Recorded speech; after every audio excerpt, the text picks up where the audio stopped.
We deliver the news on U.S. politics, breaking news, and of course, black culture.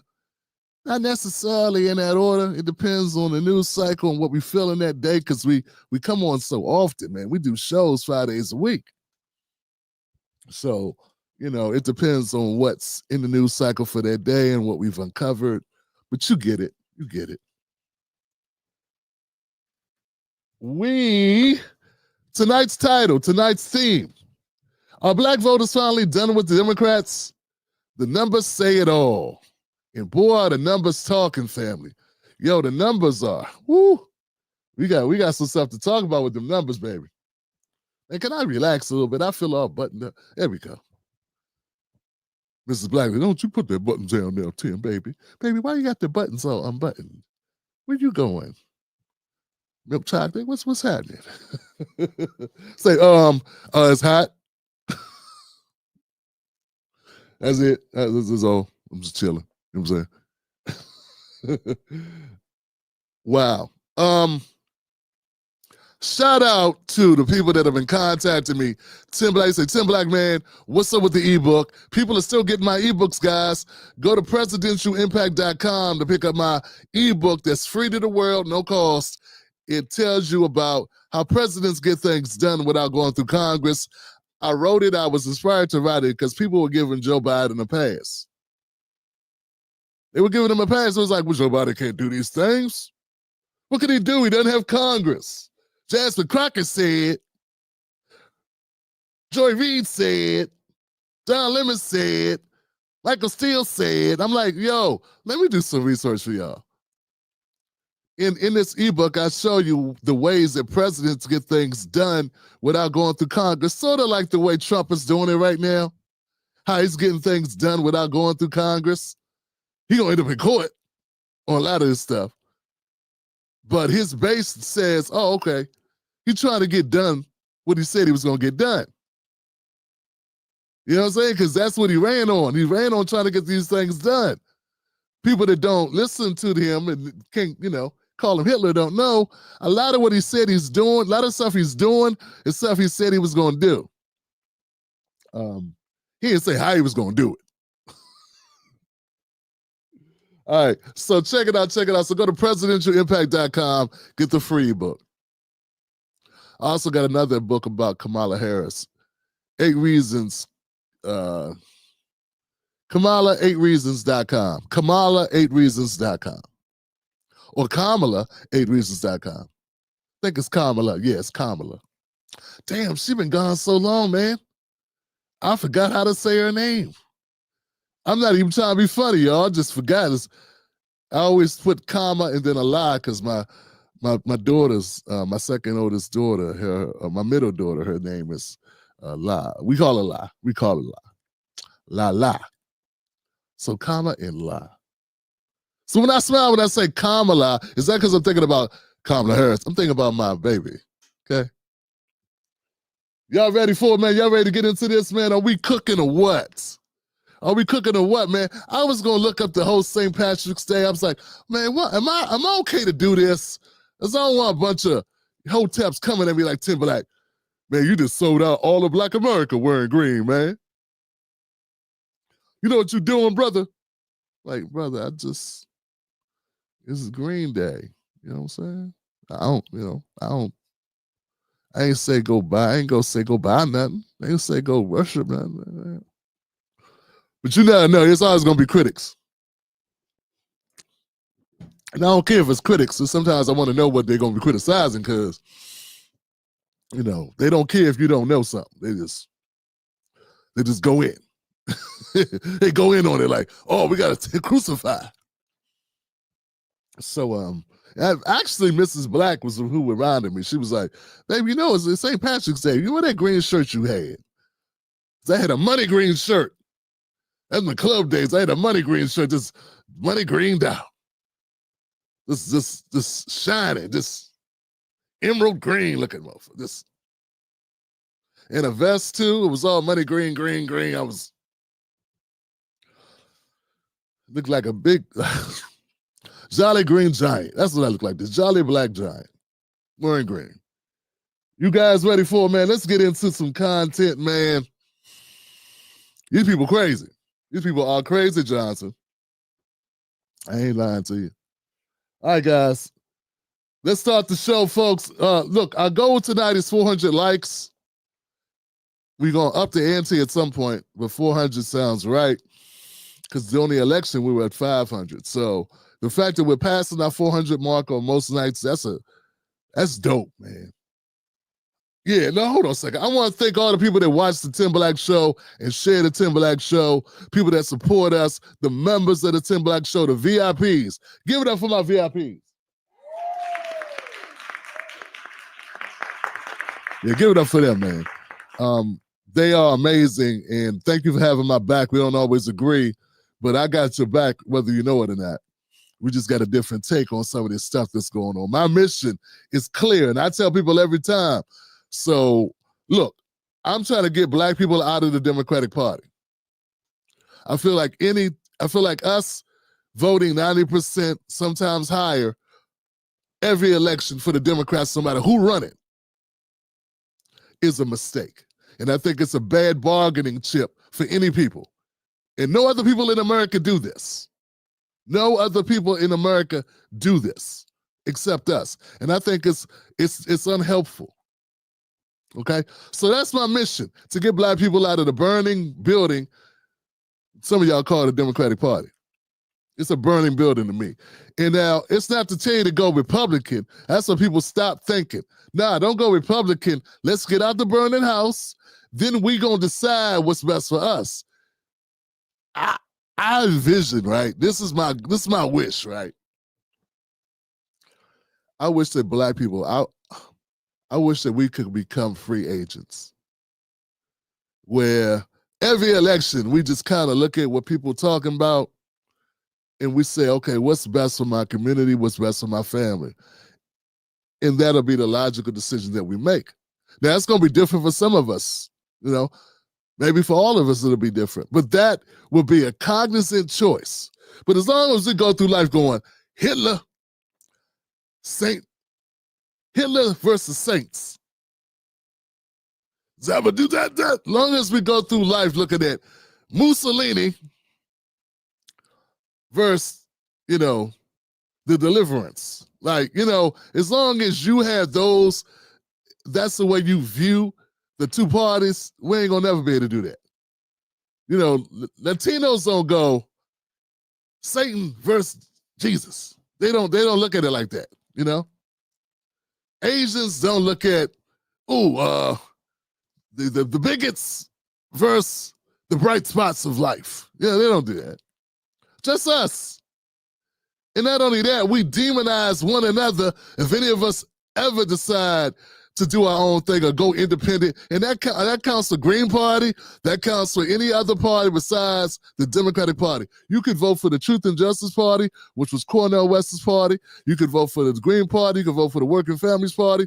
You can vote for a Libertarian Party. Anything other than Democrat, and you got a bunch of Joy Reids and Don Lemons and, Maxine Waters and Clyburn coming over a hill, Hakeem Jeffries and Cory Booker running down with no shirt on, just looking crazy, stuff all flying, throwing stuff at, that's what we get.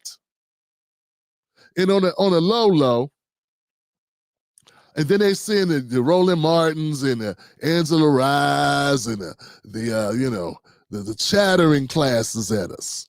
Bakari Sellers and Dr. Jason Johnson, all these people I've tangled with before, right? The Tiffany Cross, where's she been? Up on the cross. Up on the cross. Some reason her content's not coming across my feed anymore. Yeah, humbling, isn't it? Told people I wasn't nobody, I didn't matter, I was insignificant. You and Dr. Jason, where y'all been, by the way? I don't think I've run into you guys lately. All that ass kissing. See, that's one thing about the system. They use you, black folks, these blacks they put in high places. But then when they get done with you, they break their toys. That's what they do. Yeah, this ain't Toy Story where they see, where they trade you up. Nah, they just You know, you ain't Woody. They don't do you like they did Woody in Toy Story. They break your ass. That's right. Be that, put you in a bargain bin with missing appendages. That's what happens. So yeah, man. Yeah, that's the goal. So I want to be crystal clear about what this channel's about. Anybody interested in doing any sponsorships or advertising via the show, you got to know that, man. Don't come at me with the nonsense. Oh, what's like Jesus Christ, I just can't understand. I just don't understand how you could ever consider not going with a Democrat. No, you can look. Be very understand this. I do not support them. I do not support the Democratic Party. Okay, understand that. I'm what you call a Democratic Party hater. I'm a hater.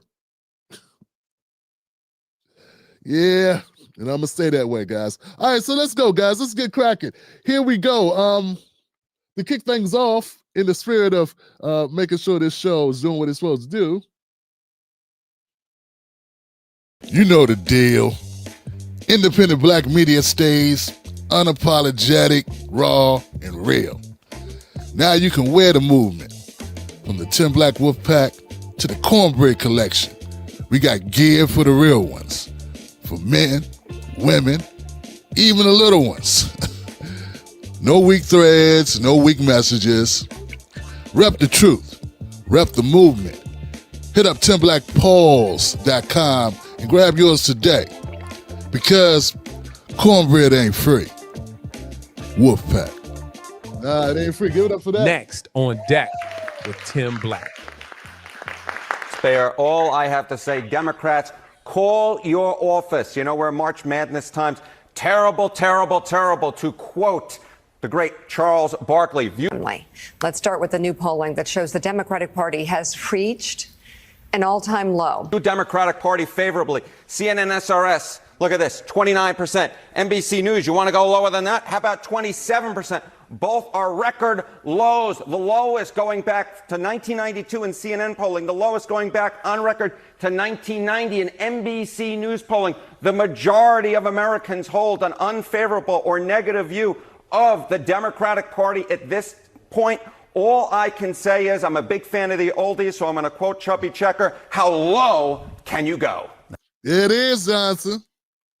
It is, man. So, look, man, I'm one of those people that believe that this has been a long time coming. Okay.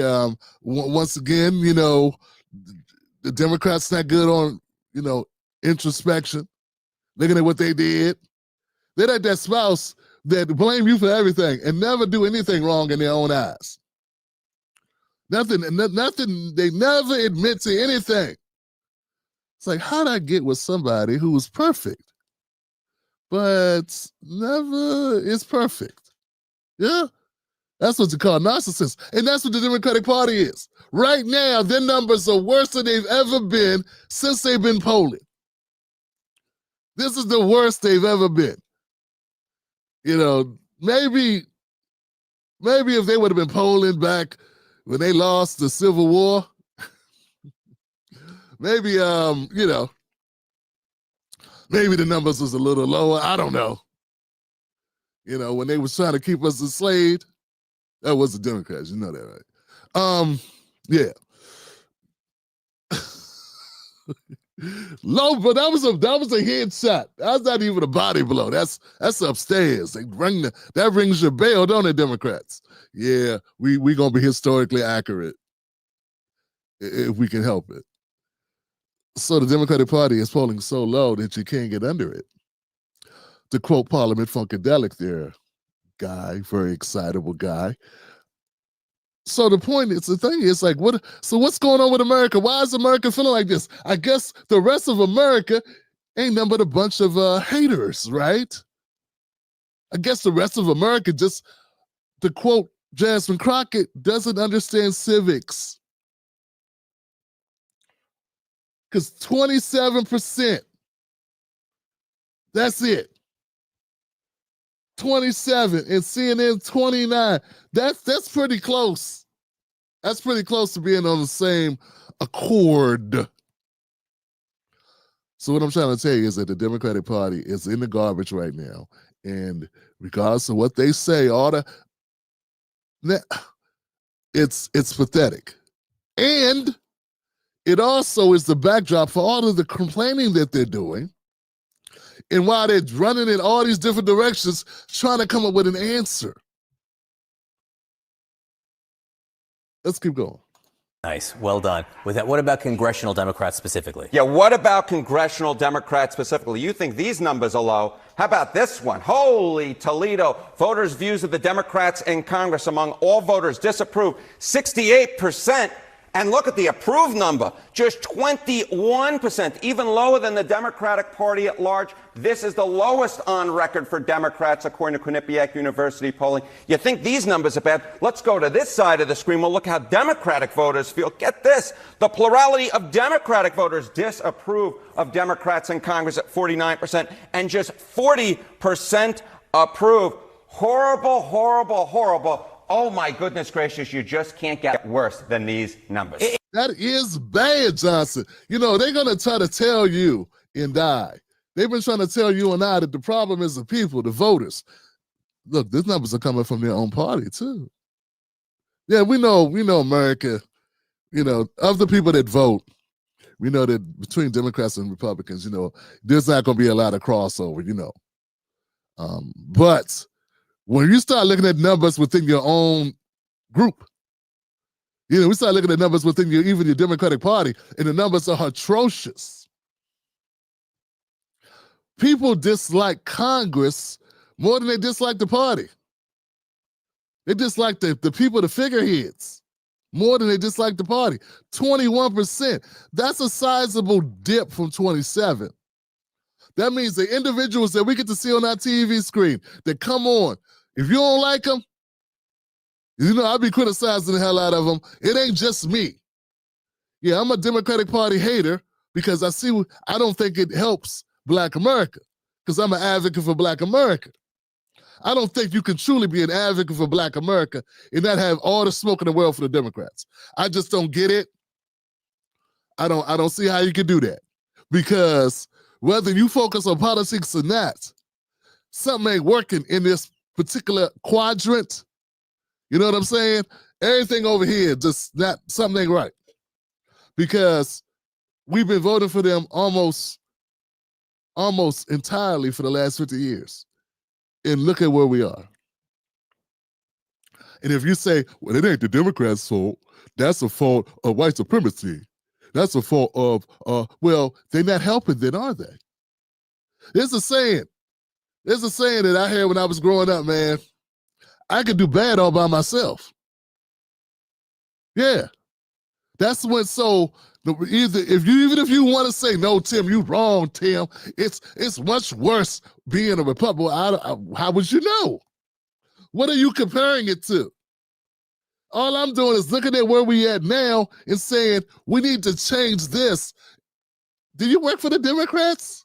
Because if you was eating cheeseburgers every day for 50 years and you weighed 400 pounds, and I said, look, we're going to stop eating cheeseburgers, you wouldn't go, but why are we taking the cheeseburgers? School me. You just don't like cheeseburgers. You a bigot. Well, see, cheeseburgers aren't a race. And neither is the Democratic Party. They're a political party. And if it's giving you diabetes, gout, and big back disease, maybe we need to switch up our diet. And also, all I'm saying, so folks, a lot of what I do is just logic. It's just being reasonable. It sounds radical because Black people are not supposed to think for themselves. Every time I do a show, there'll be a little Black sellout that jump out and say, what you doing thinking for yourself? You know better than doing that. Master gonna beat us. What they really saying is, you're gonna mess up my money. That's what Dr. Jason Johnson and Tiffany Cross used to say. And the one with the crazy head, the goo from New York, Mr. He has some words before for me too. Ellie Mister, another unreadable book about shit that don't matter, kissing Democratic Party ass, talk tough, and then run right behind the Democrats. All of them like to talk tough for a second to talk to black people. They talk, this the game. They talk to black people tough like, yeah, we need to do this, and racism, bad, Bomani too. Bomani Jones, another one. Bakari Sutter's another one. They talk big and bad about the system and how systems doing this is doing that and doing this and doing that. And then what do? They run right back to the Democrats. See, Bakari be running back to that AIPAC money. I know what he doing. Yeah, we're gonna drop some truth bombs tonight. But back to what they're talking about here. We sprinkling some facts on them. These numbers are not just Black America, but what I'm telling you is Black America, whether you know it or not, Black Americans, we are part of the tide that is turning against the Democratic Party. It's becoming to the point now, folks, if you are not turning against the Democrats, turned off by the Democrats, at least turned off by them. You don't want to go back out with them. You don't want to date night. You don't want to hang out. You good. You are behind the curve. Okay? You not in step with where things are going. You still wearing parachute pants. You know what I'm saying? You still wearing parachute pants, zip up, FUBU, and 8-ball jackets. You know what I'm saying? You still wearing the baggy jeans off your ass. We off that. We off that, sir. Ma'am, we don't do halter tops. We don't do that no more. We don't do white stockings no more. No, black stuff, whatever. We don't do that no more. You know, come on now. Our sisters wearing natural hair now. They got their hair coming out their head. You know, they just ain't on the wigs like that. We switching up. You know, we going through a change. Going to keep up. Stop staying with these Democratic talking points. So they in there. If you in your bubble, if you on some, I need to defend the Democrats. You missing the whole entire. You done miss. You shooting at the barn. You missed the whole barn. They about to come take your gun. You can't hit the side of the barn.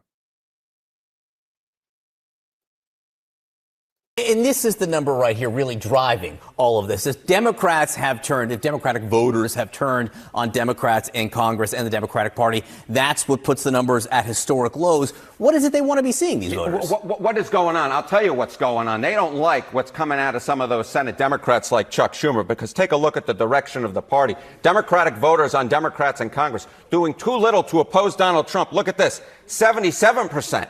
Should stay principled, even if it means nothing gets done in Washington, D.C., 65%. And this 65% is such a difference from where we were in 2017 at this point, when just 33% of Democrats say they should stay principled, compared to 59% who said they want to compromise. Democrats do not want compromise at this point. They want a fighter. They want to go into the ring like Muhammad Ali did against Sonny Liston. They want to take down the Republicans. You know why they feel that way, though? Here's the thing, though, guys, and I get it. Like, you know, if I was a normie, I ain't been a normie in years because I've been doing this. You can't stay a normie like a person that just watches CNN and MSNBC and forms opinions. Can't do that no more. I could never do that. I could never go back to doing it. But if you were a normal person who was raised a Democrat,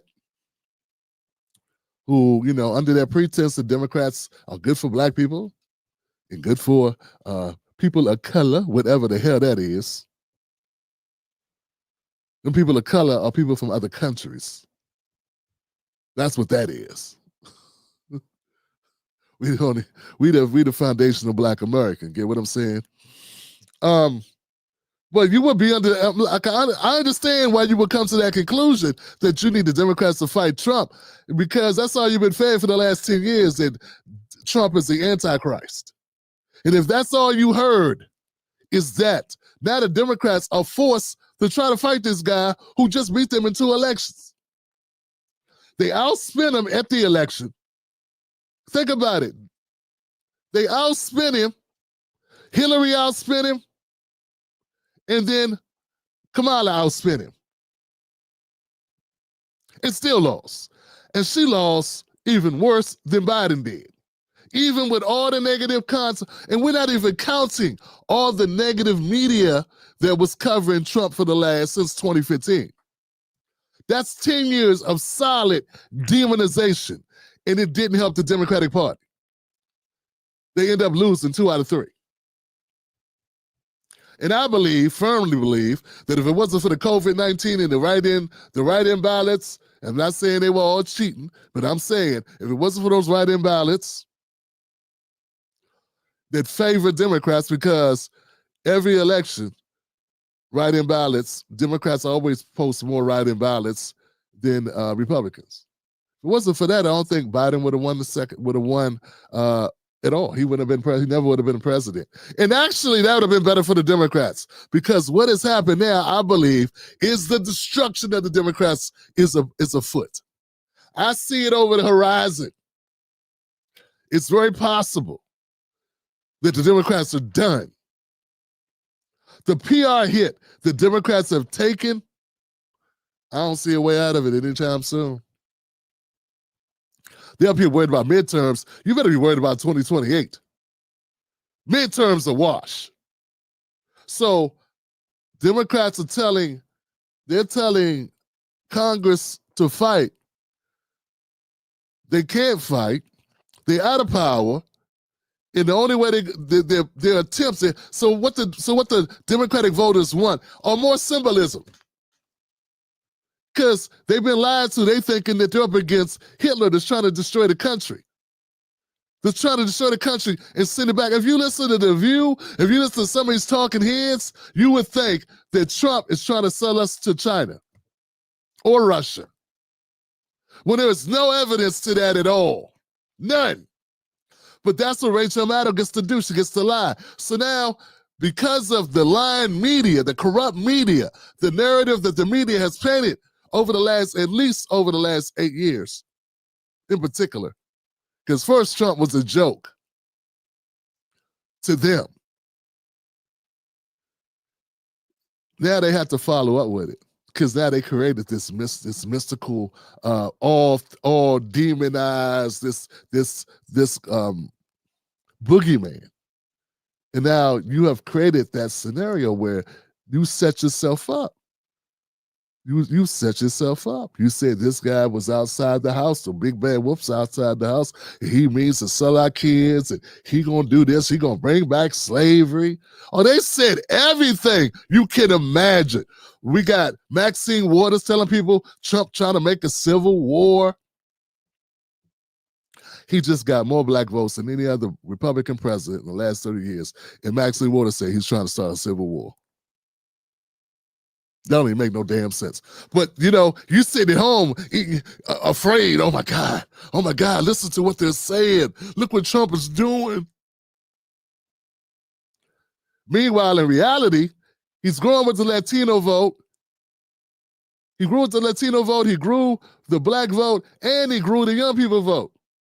But the Democrats, the only ones sitting at home thinking, living in their own world that's not reality. Because they got media that's not telling the truth. Not at all. And now they have put themselves in a situation, they're in a worse position. It'd have been better, and look, I'm going to give you this, and I'm going to start back with the video, but I got to say this. I want you to understand, it would have been better for the Democratic Party to go ahead and take the L, not do the lockdown with the voting, not pull all their stops out in 2020 to help Biden, and do all that rigging that they did and all the other garbage. They didn't do that. Trump be done and out. There'd be no J.D. Vance looking to come up behind him. And we'd be something different be going on right now. But no, the anger, the vitriol, the unnecessary, like over the top gaslighting forced them. And also them not knowing when they being trolled, emotional elitism, corporate donors, all of it. And now they gave Trump 4 years time off to think. They helped Trump because they gave him 4 years to meet with the most diabolical, smartest, wisest, crazy, whatever minds and come up with a real strategy. His first term, he didn't know what he's doing. He even admits it. He came to Washington, didn't know what he was doing. And I was like, what the hell is this? He didn't know who to trust. He didn't know who to put in. And now they got 4 years to get his mind right. And now he's in office. So that's why the executive orders do like this. Because he already planned to do it. He already knew what he was going to do. So y'all mess around. So Democrats mess around. Let's keep going, Johnson. I could talk about this all day, but let's keep going. They do not want this compromise anymore. They want to be more like Republicans, get up to that stage and fight. And right now they feel like their leaders in Congress are simply not doing so. And that is why their approval rating for congressional Democrats is at an all-time low, even among Democrats with more disapproving than approving. Yeah, it seems that these Senate Democrats, some of them are banking on the idea that there is still a political middle, as it were. We will see. We will see. We will see if there's a political middle, but at this point, count me skeptical that is at least what the Democratic base wants at this point. It's going to be very interesting, John, to see moving forward whether or not there are any repercussions come 2026, because I bet there may be some coming. Harry, thank you. Thank you, my friend. Sarah? I feel like the most shocking part of that was how you dipped down and you were able to get back up without hearing any creaking or cracking. Nice to be young, isn't it, Harry? It is very nice to be young. A good vacation goes a long way. All right. Thank you, guys.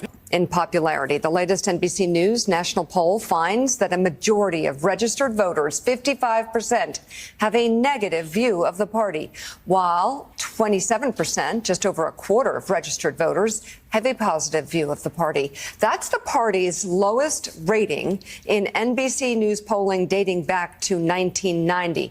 Meanwhile, though, a new CNN SSRS poll finds the Democratic Party's favorability rating at just 29%, a record low going back to 1992, and a drop of 20 points since January of 2021. What's more, just 63% of Democrats and Democratic-leaning independents have a favorable view of their own party, down 9 points from January and 18 points from the start of the Biden administration.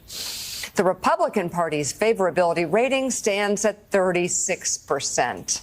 Okay, want to break this all down. There's some numbers also on Trump's first, what are we in, 7 weeks now? Who's counting? It's moving quickly. But Chris Matthews, what do you make of these numbers for the Democrats? Well, you could have seen them the night that Trump addressed the Congress. And you watched the Democratic Party. They seemed like they weren't there. They were sort of vacant. They weren't saying anything with their manner. They never questioned the facts. They let the president. Well, they sat there, they had signs. Nah, no, they didn't check out. This had a bull crap strategy. The strategy was to protest by holding up signs and storming out, and Al Green got thrown out. And I covered it. Look, guys, go through the archives on my channel. Go look at the videos. I covered the Al Green thing. The guy, we're not going to rehash all of it. But the point is that, no, they were checked in. They just had the strategy was ineffective. Okay. I think they made some critical errors. And just hating Trump is not going to get it done. I don't know. It's just they think saying Trump bad, evil gets anything done. It didn't work. And they don't have anything to fight for. They have painted themselves in a corner. They lost all branches of government. They have nothing. So what do you do in that situation? Well, make faces. Look defiant. Storm out. Go be like Ayanna Pressley, Representative Pressley. Come to the party, leave early and make a scene, and then go and shoot a video about how you left early. And nobody even know you left. No one cares. Okay, fine. You're like a YouTube subscriber who unsubscribes. Okay. Fine, I get it. Happy trails. What are you going to do? You know, so that's where they really are. Chris Matthews, where they? I thought he was exiled. When did he start talking again? Doesn't lie about so. Next on deck with Tim Black. And you just got to keep your eyes open, y'all. Oh, this is now, when we talk about what's happened with the Democratic Party, make no mistake about it, guys. Part of what's problem with the Democrats is Whoopi Goldberg in The View. I think they are more damaged than good. There's lots of places people can go get their propaganda and believe false things about Trump or believe exaggerations about how great the Democrats are. That's everywhere. But there's certain brand of false narratives and gaslighting. I mean, this segment says it all, folks. I mean, Whoopi is about to lay the biggest whopper. I mean, if you are an insane person, after listening to Whoopi, you're going to go, Whoopi! I'm not the only person nuts.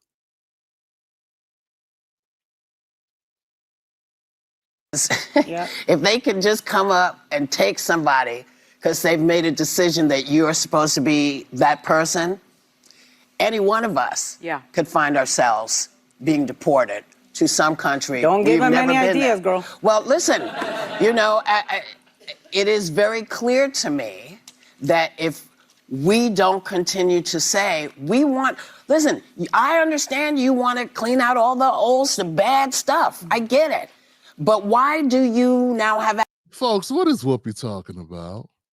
You got to wonder what she's talking about. She's saying she doesn't even talk in four thoughts. I'm not saying you got to be speaking the Queen's English perfectly. I don't do it, definitely. I can't throw no stones in a glass house. My house got a lot of glass in it. I understand. But Jesus Christ, Whoopi, finish a thought. It sounds like you're talking about deportations. You didn't even say deportations. Folks, I wish they deport me. That'd be a good way to remodel my studio, because right after they deported my black ass, I would get a lawyer, and I'm sure I get one for free, because somebody would be like, oh, this is the case. We're going to make a lot of money to Black. Best thing that ever happened to you. Sometimes life gives you lemons. You make lemonade. We about to make lemonade. We about to put some vodka in it. This is going to be the best lemonade. Then we're going to put some of that, what's that black whiskey? Harold, what's his name? Uncle, yeah, his. We're going to put his in there, boy. It's going to be the best lemonade you ever had. Because if they deport my black ass, we are going to the bank, Johnson. So I don't know what you're talking about, Whoopi. Okay? You know, so this is ludicrous. Anybody who gets deported without proper reason. But see, this is all on the backdrop of those Venezuelan gangs getting put out. Oh no! Just the thing they hill to die on for the Democrats. A hill where they're defending, out of principle, they're defending the deportation of people that are illegally in the country and who are gang members. And how do they know it? Not because of word of the mouth or jailhouse snitch. They are branded with tattoos of gangs all over their bodies, Whoopi.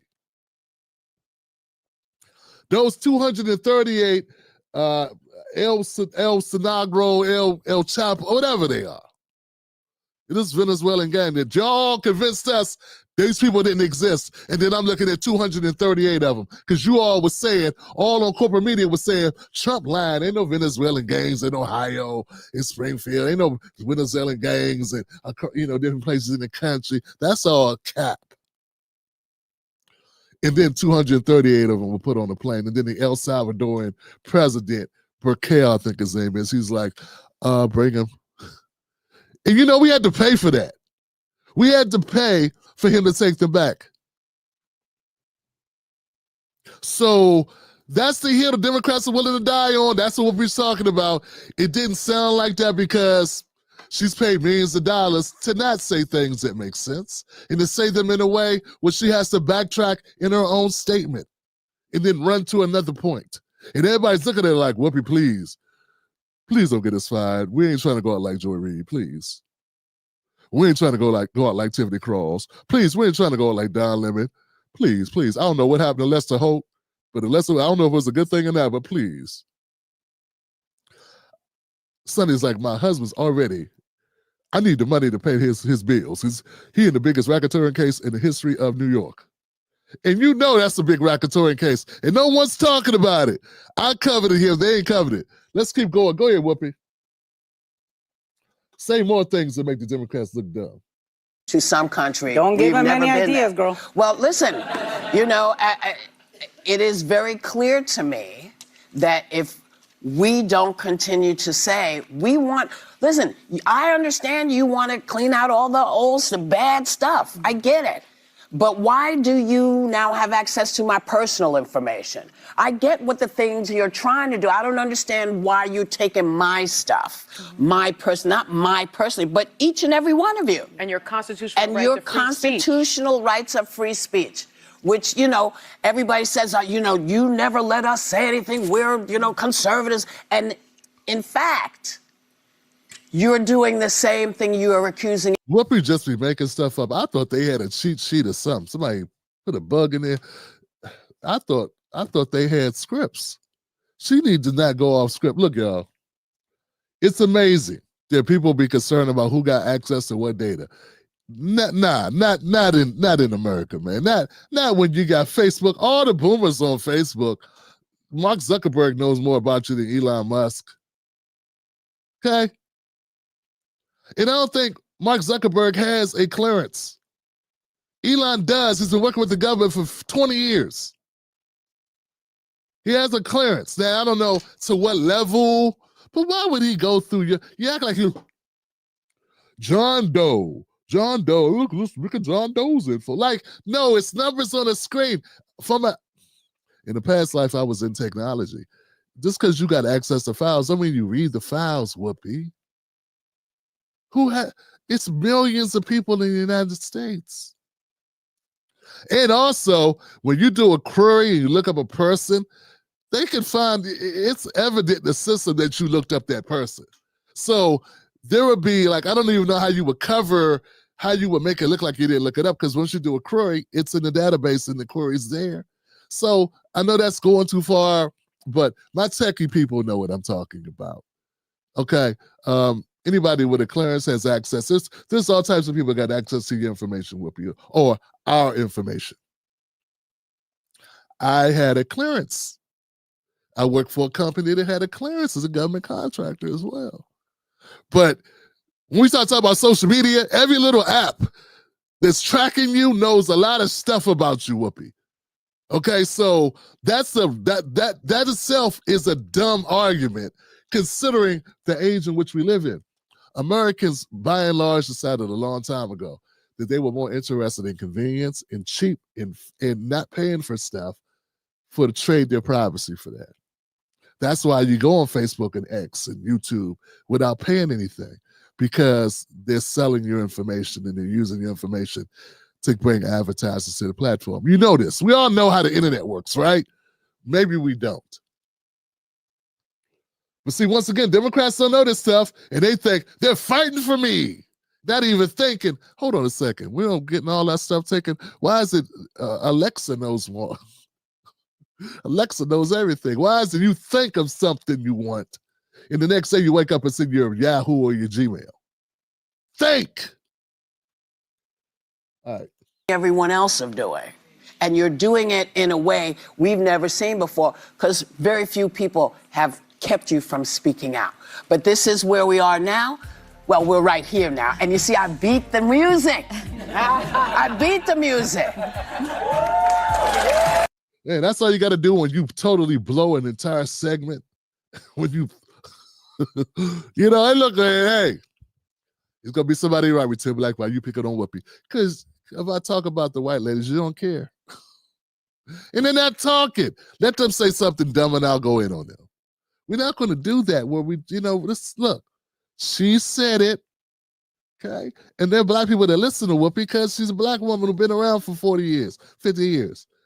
So they got to know, you can like her movies, but you ain't got to like her politics. And just because she can read a script and act, and because she played that role that time in the movie, the black men are all horrible, Color Purple, doesn't mean that her politics is good. Or does she know what the hell she's talking about when she's talking about security? cybersecurity or free speech. As if she ain't talking right now. She's talking right now, and she's talking about we ain't got free speech. She literally is talking. The program she's on literally talks about politics every day. And everybody fine. But now they're taking our free speech. And you're utilizing your free speech in order to make the complaint. And y'all been shitting on Trump for 10 years and you're not in jail. But he's styling. Look, guys, hey, you can't say somebody is Hitler and it's all these things and dictator and he's ruthless when you've been able to dump on him for 10 years with no repercussions whatsoever. Trump has never gotten anybody fired. Them people fired Joy Reid because they wanted to. They fired Don Lemon because they wanted to. They fired a lot of white people too. No one even asked why they fired them. But it's like when black people get fired, we attribute it to Trump. When people get fired all the time. What I'm saying is, if Trump was the dictator that you say, wouldn't these people be disappeared? I'm just saying. See, it don't add up. And all it was done is to make people be stuck to a party that ain't stuck on you. It's a song about being stuck on people. I forget how it goes, but you understand what I'm saying? Let's keep going, John. So look, now would be a good time to hit the like button for the show because the algorithm needs to know that you like the show, and it'll be a good thing for us to do that. Once again, our goal tonight is 400 likes. Become a member of the Tim Black Wolfpack by going to jointimblack.com. Let's keep the party going. Hit the like button, guys. Share it with somebody. Where are we at here, Tim? Government shutdown coming up around the corner. Let's see where we are. We'll be right back.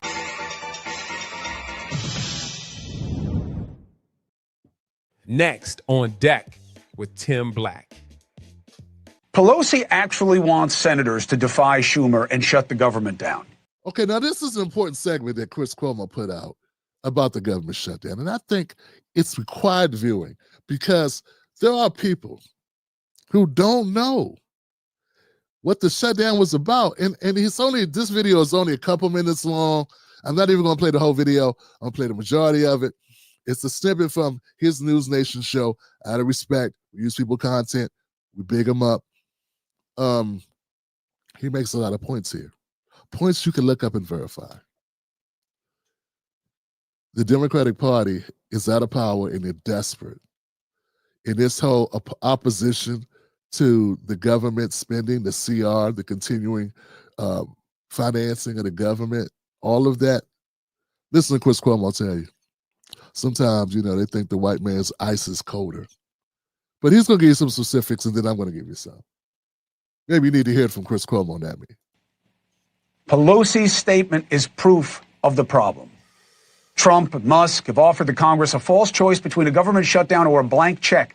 What proof is there of that? It makes a devastating assault on the well-being of working families across America. What proof is there of that in this CR? I read it.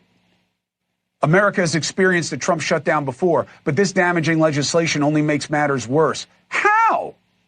How? We must fight back for a better way. What better way? Telling senators to defy Schumer? Pelosi postures like this is about fighting for you against tax cuts for the rich and taking pressure off the working class. That is bull blank bleep. This is a continuing resolution. Do you know what that means? Pelosi does. She's lying to you about it. Why? Advantage. A continuing resolution means they are extending the funding from the last budget deal, which was a CR. Okay? It was under Biden. It was basically the same spending that is in this one. So if they had a problem with this continuing resolution, it's continuing, meaning, as he stated, it's the same as Biden's. If this continuing resolution is so bad, why'd you support the last one? Because it was the same money. Just ask it. It's the same thing. So we get this right. We're going to you want me to make a left? Yeah, make a left. Last time we went this way, we made a left. I don't want to make a left. I'm going to make a right. Well, then you have to make a left. We can only get home one way. Why you got a problem with making a left? Well, because I don't like you. I don't trust you. Well, we going home. We going to your crib. I'm dropping you off, and this is the same way we went when the other person drove. But see, it's about the theater. Because you heard Democrats look at this polling, guys, and the polling said the Democratic base wants you to fight back. It don't gotta make sense. This is the symbolism. This is the theatrics. This is the show. It doesn't have to make sense. This is grandstanding. That's all it is. Come on, Chris, talk to them, man. They don't hear you. So what is Pelosi's proposition? That the Democrats were doing you dirty when they all agreed to this same spending that Biden signed last year? Is that what she's saying? Here is the fact. In September, Biden signed $1.6 trillion in a continuing resolution, a CR. All the Democrats voted for it. December, Biden signed another one, $1.7 trillion. CR, added over $100 billion in disaster aid. There was a specific circumstance. And basically all the Democrats voted for it. Now this bill, this CR, is essentially the same. Same one they passed in December. It has $1.7 trillion in funding, just like that one. Are there any differences at all? Yes. Yes, there are. It cuts the DC budget by $1 billion and other earmarked programs. It adds $6 billion to defense spending. But these aren't major changes in spending. The only legit gripe is that this CR is twice as long as the last two. But they're not arguing that. This is about party advantage, and you... Next on deck with Tim. It's about party advantage, but it's also about the perception. Once again, Democrats are worried about their jobs, and their base wants them to fight. They want to see a fight. They don't care if it's over a good reason or not. Okay? A lot of the lynchings that happened to black people in the 40s, 30s, 50s, 20s, 10s were over someone wanting things to look a certain way. It didn't matter what it was about. I mean, famously, the lynchings that took place. White women said XYZ, and that was it. It didn't have to actually have happened that way, did it? So this continues. And I'm not comparing Trump to a black kid that's being lynched. What I'm saying is all that matters is the show. It didn't matter if it was right, if it was true.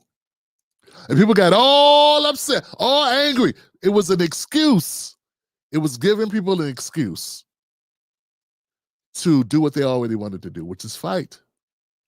To make a fight, to stand, to show to America, or to show to their town, to show to their husband, or to show to his wife, or whatever, or put them black people in line. Put them in line. And this whole thing, this whole staged act of, oh, we got to fight back to Trump is just like that to me. That's what it is. It is just an act to show strength.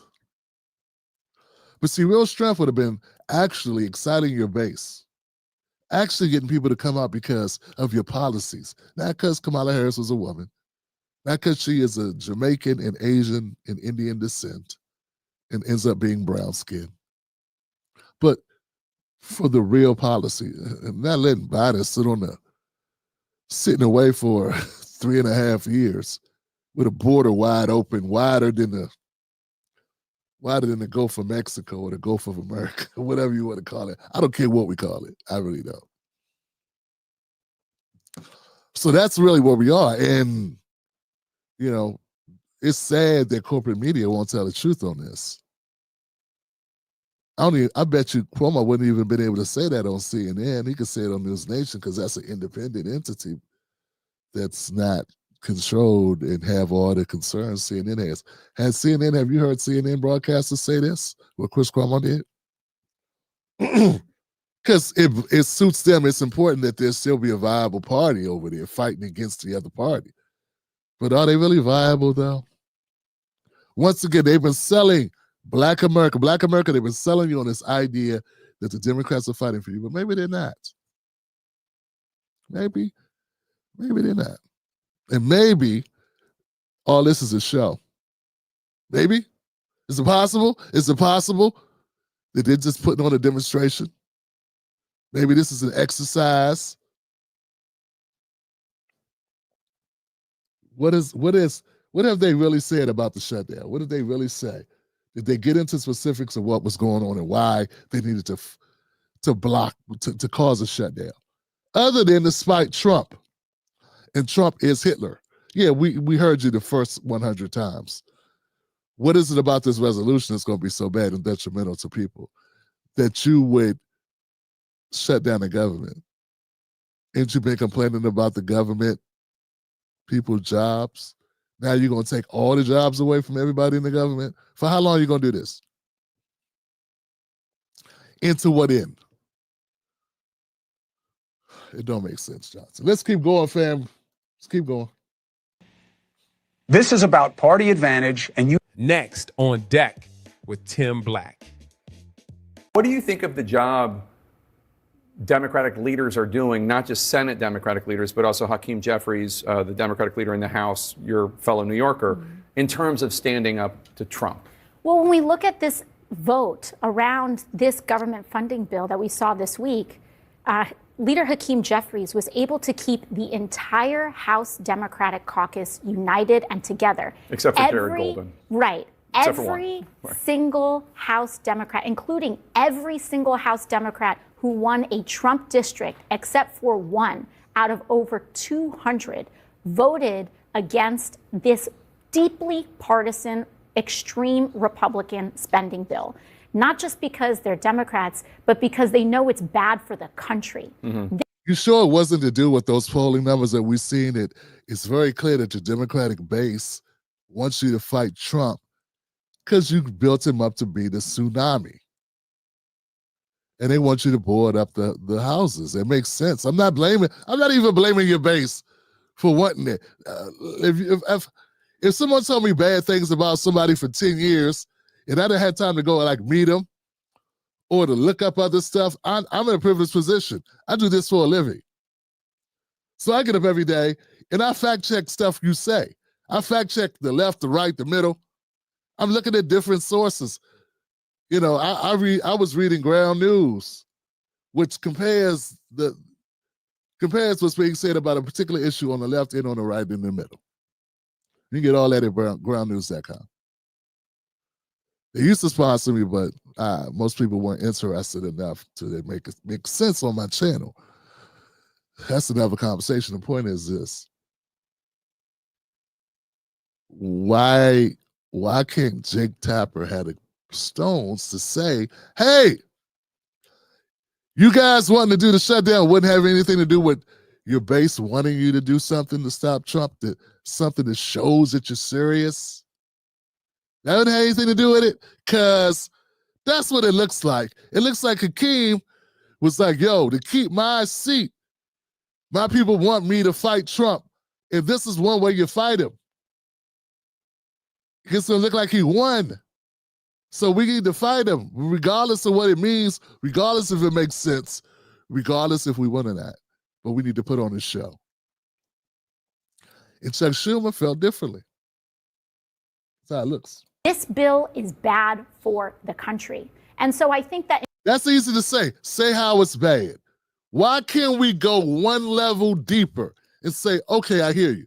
Explain what's bad about it.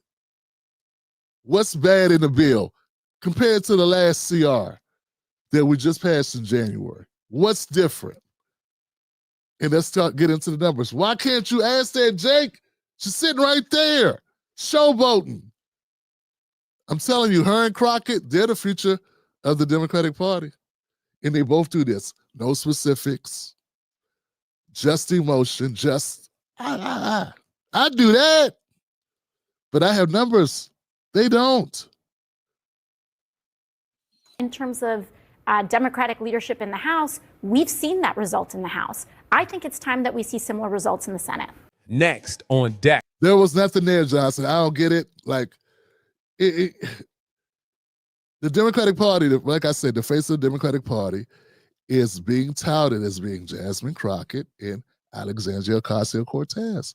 And I'm saying if they are the face of the party, this party is face off. Nicolas Cage, face off. That's what it is. If this is the party. Was it Travolta? John Travolta, Nicolas Cage. Kids, go check that movie off, Face Off. There is no face. This would be the party without a face because it ain't Hakeem Jeffries. It's not Chuck Schumer. Thank God it's not Nancy Pelosi. And they're saying it's AOC and Crockett.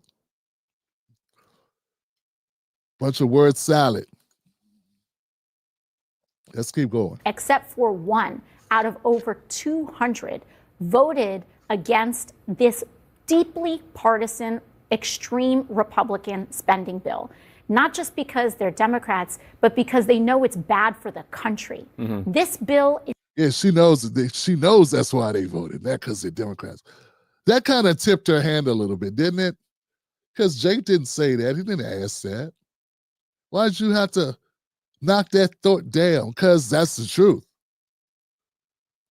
That's the truth. Is bad for the country. And so I think that in terms of Democratic leadership in the House, we've seen that result in the House. I think it's time that we see similar results in the Senate.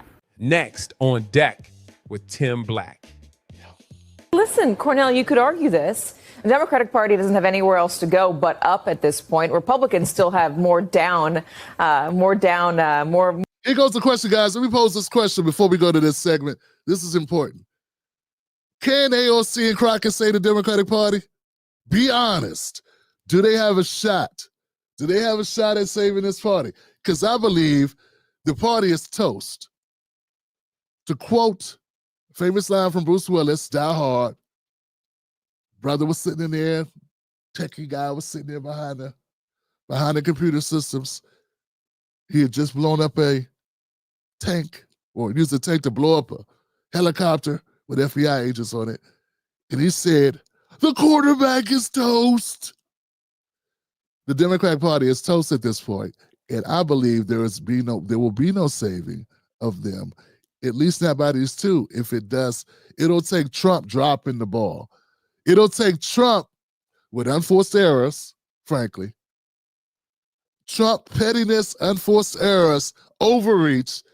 That could be the thing that does it. It'll be Trump hurting himself. It won't be these guys.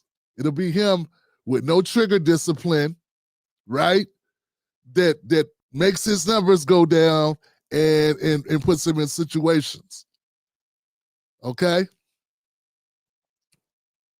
So look, here's the question. Can AOC and Crockett save the Democratic Party? Give me a 1 if you think they can, and give me a 0 if you think they can't. Okay, so 0 means no. And if you think they can, put 1. There we go. Got to do a hard 0-1, though. We're not going to do a 2. We're going to 0-1. All right. More of a slope to travel down in terms of their poll numbers. How do you read what came out over the weekend? I mean, this number from NBC News, 27%. I mean, all I could say was wow when I heard about this. Yeah, well, okay, let's dive a little bit deeper into the numbers, because I take it that's why you have me here. And really, this is in many ways this is a carryover for what we just saw in the 2024 presidential election, where you had, anywhere from 4 to 5 million folks who voted Democrat in 2020 just not turn up and vote in this previous election. Look, if you look at where 4 to 5 million did not vote in the previous election. Then I just want to stop there. When people were talking, we hear people talk about the couch. You hear people talk about the couch. That's the couch. Now, I don't know the percentage of those that were Black Americans, but it was a common thing running around Black America, the couch. The couch was significant here. Independent voters are. There's not 2 points difference on overall where independent voters in this NBC poll is on negative feelings of Democrats or Republicans. Republicans, however, in this poll are about 20 points more favorable towards their Republican brand than our Democrats. And you look at younger voters, which are also always a key base group of voters for Democrats. Katie, when I was working for Obama from 2008 to 2012, through 2012, I never saw the Democratic Party and certainly Obama's brand underwater by more than 28 points, which is where it is right now among young voters and even among African-American voters. African-American voters don't have a majority positive view of the Democratic Party right now. So a lot of this fight you're seeing right now taking place, or sort of the anger that you see from grassroots voters and grassroots Democrats, it is them pulling back from the Democratic Party. It's them wanting to see and feel more from the Democratic Party. And I think you saw it in the last election where you had millions of Democrats sit this one out, and now you have such grassroots anger about wanting to see more from the Democrats, wanting to see Democrats fight and really stand for something. I think right now is the perfect time for people to consider is now. Can we get a third party going? Can we get a new party going? We got 3.5 years. We got 3.5 years before the next election. Can we do something different? I think we got numbers to do something different, Johnson. I don't see the Green Party being a vehicle for that. I just don't. I don't see how that will work out. But people, this is opportunity on a silver platter. That's what it is. The same, see, look, my logic holds true. I say Trump's biggest detriment or the doom that's on Trump is Trump. Trump is the only one that can hurt Trump at this point. Democrats have hurt themselves. It really wasn't Trump. They had no message. They wasn't saying anything. They weren't keeping their end of the bargains. People reacted to that, and the reaction to that was people start staying home, as this brother pointed out, and was these numbers that we see here.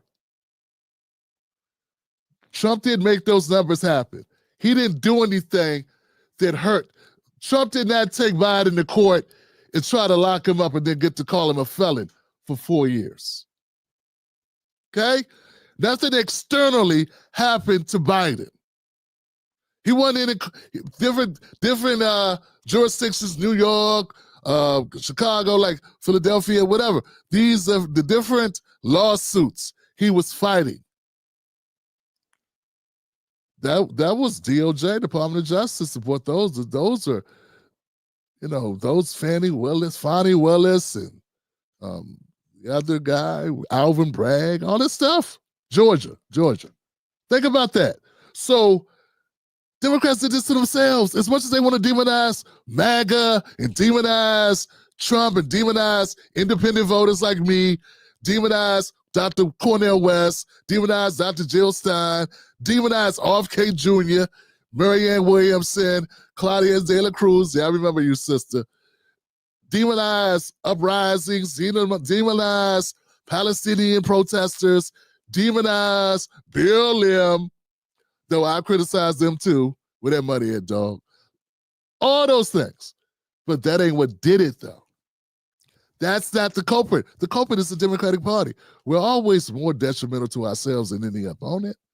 It always starts at home. Right now, if things don't work out with you and your partner and somebody else comes in, we all know the deal. If you happy at home, you stay home. If you're happy at home, you stay home.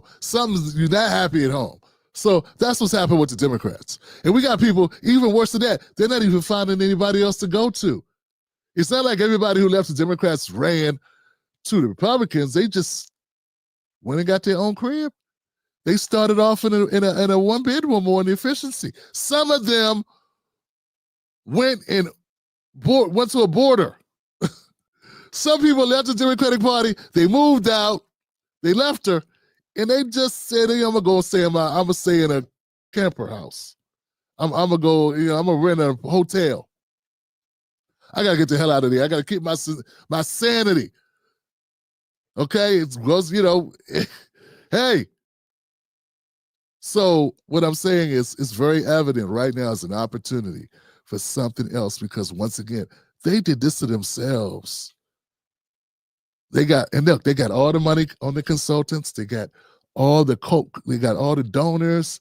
It took, AIPAC's weighing in. They knock out Jamal Bowman and Cory Bush and others. You know what I'm saying? They got all these entities working on their behalf. They own the media, and they still couldn't get it done. Because at the end of the day, what you're selling matters, and they're not selling anything that people want. You could talk a bunch of smack, but if people don't like it, you could say, hey, I got a show, and it's a great show. But if other people don't think so, it's not a great show, because it ain't up to you. And if the Democratic Party, their main thing is, we're great, we speak for the people, but the people say, no, you're not. You're not speaking for us. And the people get to decide. You don't get to decide what the people think. You don't get to decide if you're doing a good job as a political party. So once again, guys, can they be saved? Do they have the people to save it right now? And those two people, AOC and Jasmine Crockett, can they save the Democratic Party? Put in the comment section. 0 means no, 1 means yes. Let's keep going, man. We cooking, man. I love this. This is great. This is spicy. This is provocative stuff. Grassroots anger about wanting to see more from the Democrats, wanting to see Democrats fight and really stand for something. Next on deck with Tim Black. No plan, no strategy, no message. That's a quote.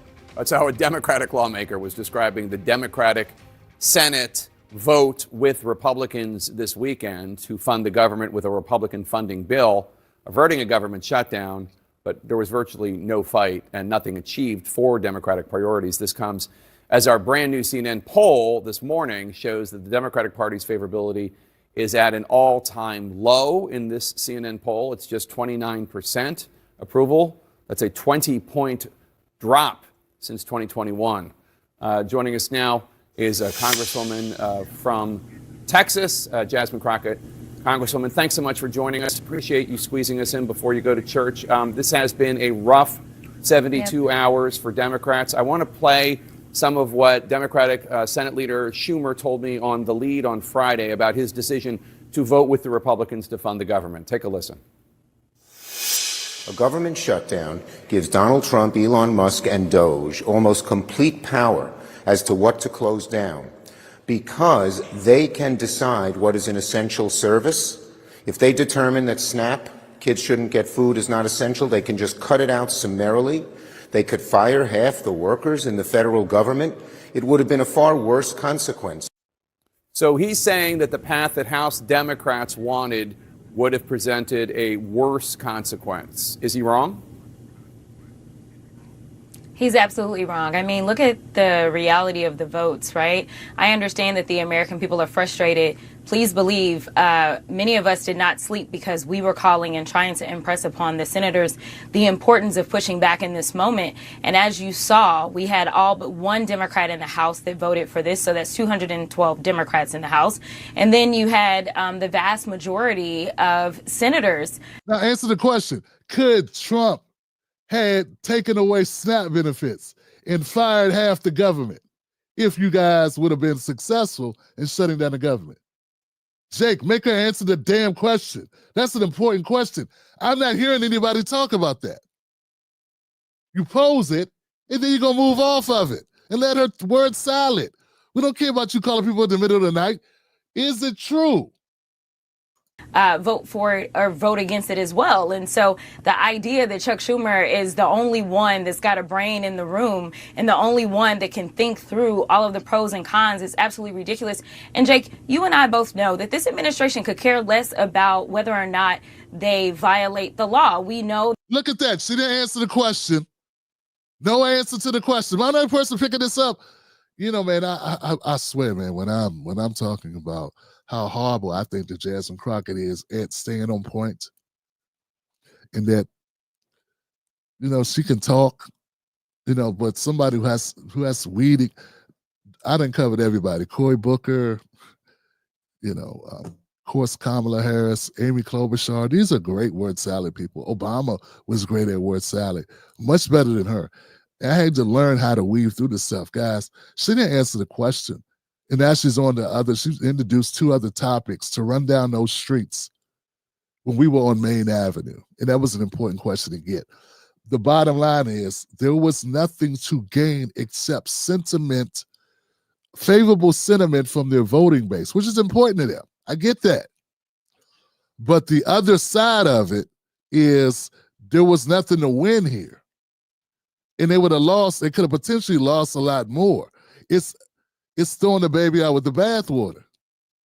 Because your whole complaint is that Trump is cutting staff at these agencies, and then when you shut down the government, you effectively cut all of the agencies. And then he can cut more of the employees to keep what was essential working and just not come back to the table with you. Get it? Your arms behind your back, and you put it there, reaching for a knife. And now you're stuck. So very conveniently, she's going on to another topic about now to bash Trump instead of focus on the shutdown. That we've had to rely heavily upon the courts. And I want to say, as you're talking about the polling on my party, I want to say that it is the Democratic attorney generals and some governors that are standing up against this administration and bringing those lawsuits and winning every single time. They are losing in court. Could we do a better job of making sure that the American people know that we are winning in the courts? We probably could. But at the end of the day, it's still Democrats that are winning for the American people. Some progressive groups are calling for new leadership in the Senate for Democrats. Even House Democratic leader Hakeem Jeffries, your leader, he was asked if he supports Schumer as leader of the Senate Democrats, and he said, next question. Do you think Senate Democrats should replace Chuck Schumer? I think Senate Democrats have to sit down and take a look and decide whether or not Chuck Schumer is the one to lead in this moment. You're close with Congresswoman Alexandria Ocasio-Cortez of New York. Some of your fellow House Democrats say, and not just progressives, by the way, we've heard that moderates have said this too, that they're ready to support her to challenge Chuck Schumer in a Democratic primary. Would you get behind that? That's 4 years from now. If you were asking me at least in 2 years, then I would have an absolute answer. But I can tell you that there are a lot of people that are watching his leadership in this moment. This is the moment. We don't even know what elections will look like in 4 years, if we will have elections. And so I definitely think that She said if we will even have elections. Listen to this. That's all they got left is fear, Johnson. I'm telling you, man, their backs are against the wall. They're lying. Jake's facilitating it. He's enabling the lies. If you don't call that a liar, you're enabling the liar. Got to be honest about that. She's skating. She's skating on thin ice. All of them are. I'm not saying it's a nice question, but you got to ask the questions. Yeah, her and Ocasio, Democrats urge Ocasio to primary Schumer. Yeah. younger, fresher leadership may be something that many of us, not just depending on what part of the spectrum you're on, but many Americans may be looking for, especially in the state of New York. How to take on the Republicans is a big topic of discussion among Democrats. Last week, you were one of those who participated in a Choose Your Fighter video. It got some criticism online, including Democratic Senator John Fetterman called it bizarre and reportedly mocked it in the Senate hallway. I will say that your punching looked better than some of your colleagues. Fetterman has been criticizing your party for undignified antics and a sad cavalcade of self-owns during the president's address to Congress. What's your response to Senator Fetterman? He's not the one to talk about anything. I mean, this is a guy that doesn't seemingly want to own a suit. I'm not really sure. But I don't show up in... I remember when Trump said that about Zelensky, who was coming and asking us for billions of dollars, and you all said that was a weak talking point. Yeah, that's what he said to Trump when he said it about a president of another country who we giving billions of dollars to, who couldn't come in a suit, but was going to wear a suit to go to the Grammys and the Oscars, and was dressed pretty nicely. Well, wasn't wearing that when he had posing for Vanity Fair. And I don't know, just a little weird that you would get on his clothes. That you would go out to Fetterman's clothes and say he doesn't own a suit when you said Zelensky's a man and he wasn't wearing a suit and he was asking for. Anyway, I'm repeating myself. Let's keep going. When I'm going on the floor. And so the idea that you would say that we could not have a moment in which an influencer asked us to do this. Now, I'll be perfectly honest with you. And that influencer is an idiot, and you're an idiot and low IQ on the political maneuvering to go along with it. It made you look like cartoon characters, and that was the whole goal. But that's. Do you think people thought made you look more like a fighter because you posed this one? What I'm saying, look, we can mock the manner in which they did it, but let's look at the truth behind what inspired them to do it. It wasn't just the influencer. Once again, guys, they've been looking at the polling. They get the polling, they get the updates. They know the Democratic base that now looks at them 21% favorability. Trump's base is twice that in his favorabilities. And they're saying, we don't like what you're doing, you need to fight Trump. In that same vein, what do? They put out a cartoon of them being fighters. Those people want to look like fighters at any cost, even if it makes them look like idiots. What I'm saying is this shutdown was them trying to look like fighters. And not having this shutdown, to some of them, really hurt them. AOC, Jasmine Crockett, they're in the House, but senators particularly, right? So that's what it's all about with the issue about the shutdown. They wanted to look like fighters. They just proved my point. She just proved it.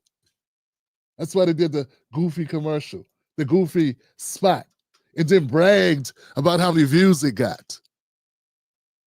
Tell you that when she asked me to jump, I said, did you ask my older colleagues to do this? Because I feel like you're picking on me because you think that my knees are a little younger.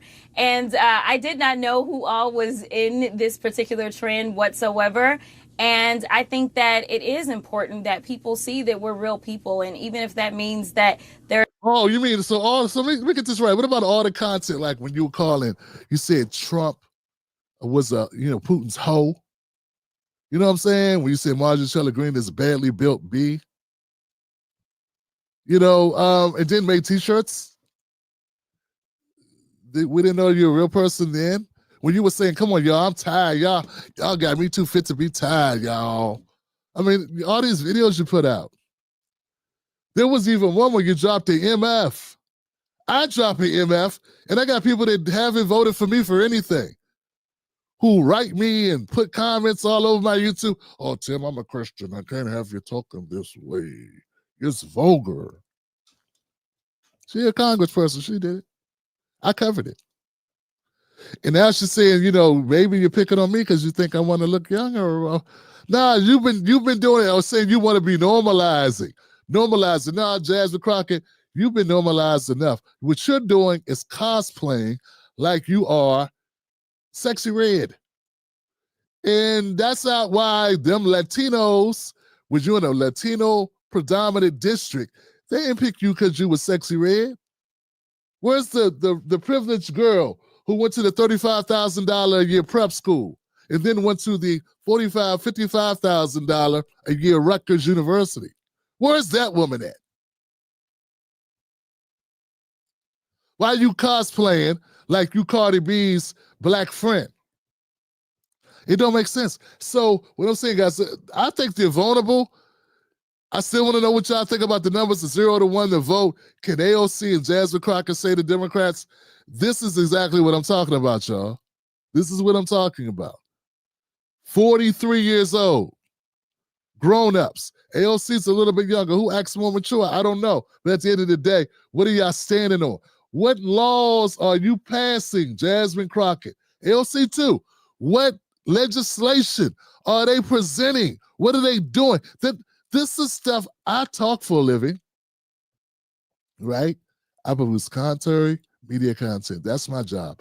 Her job is not to do interviews and go on every program and talk. Her job is to legislate, to pass laws. What laws is she working on? She never even talks about it. Everything is Trump is destroying America, and we got to fight back and F-bomb and MF and kiss my ass and all this stuff. But where's the legislation? That's what she's supposed to do. She's supposed to be making your life better. So write her like you write me. Write her and tell her, because her job is to make your life better, to pass laws. My job is to talk for 2 or 3 hours at a time with no script. Sometimes I'm going to say things you don't like. What's her excuse?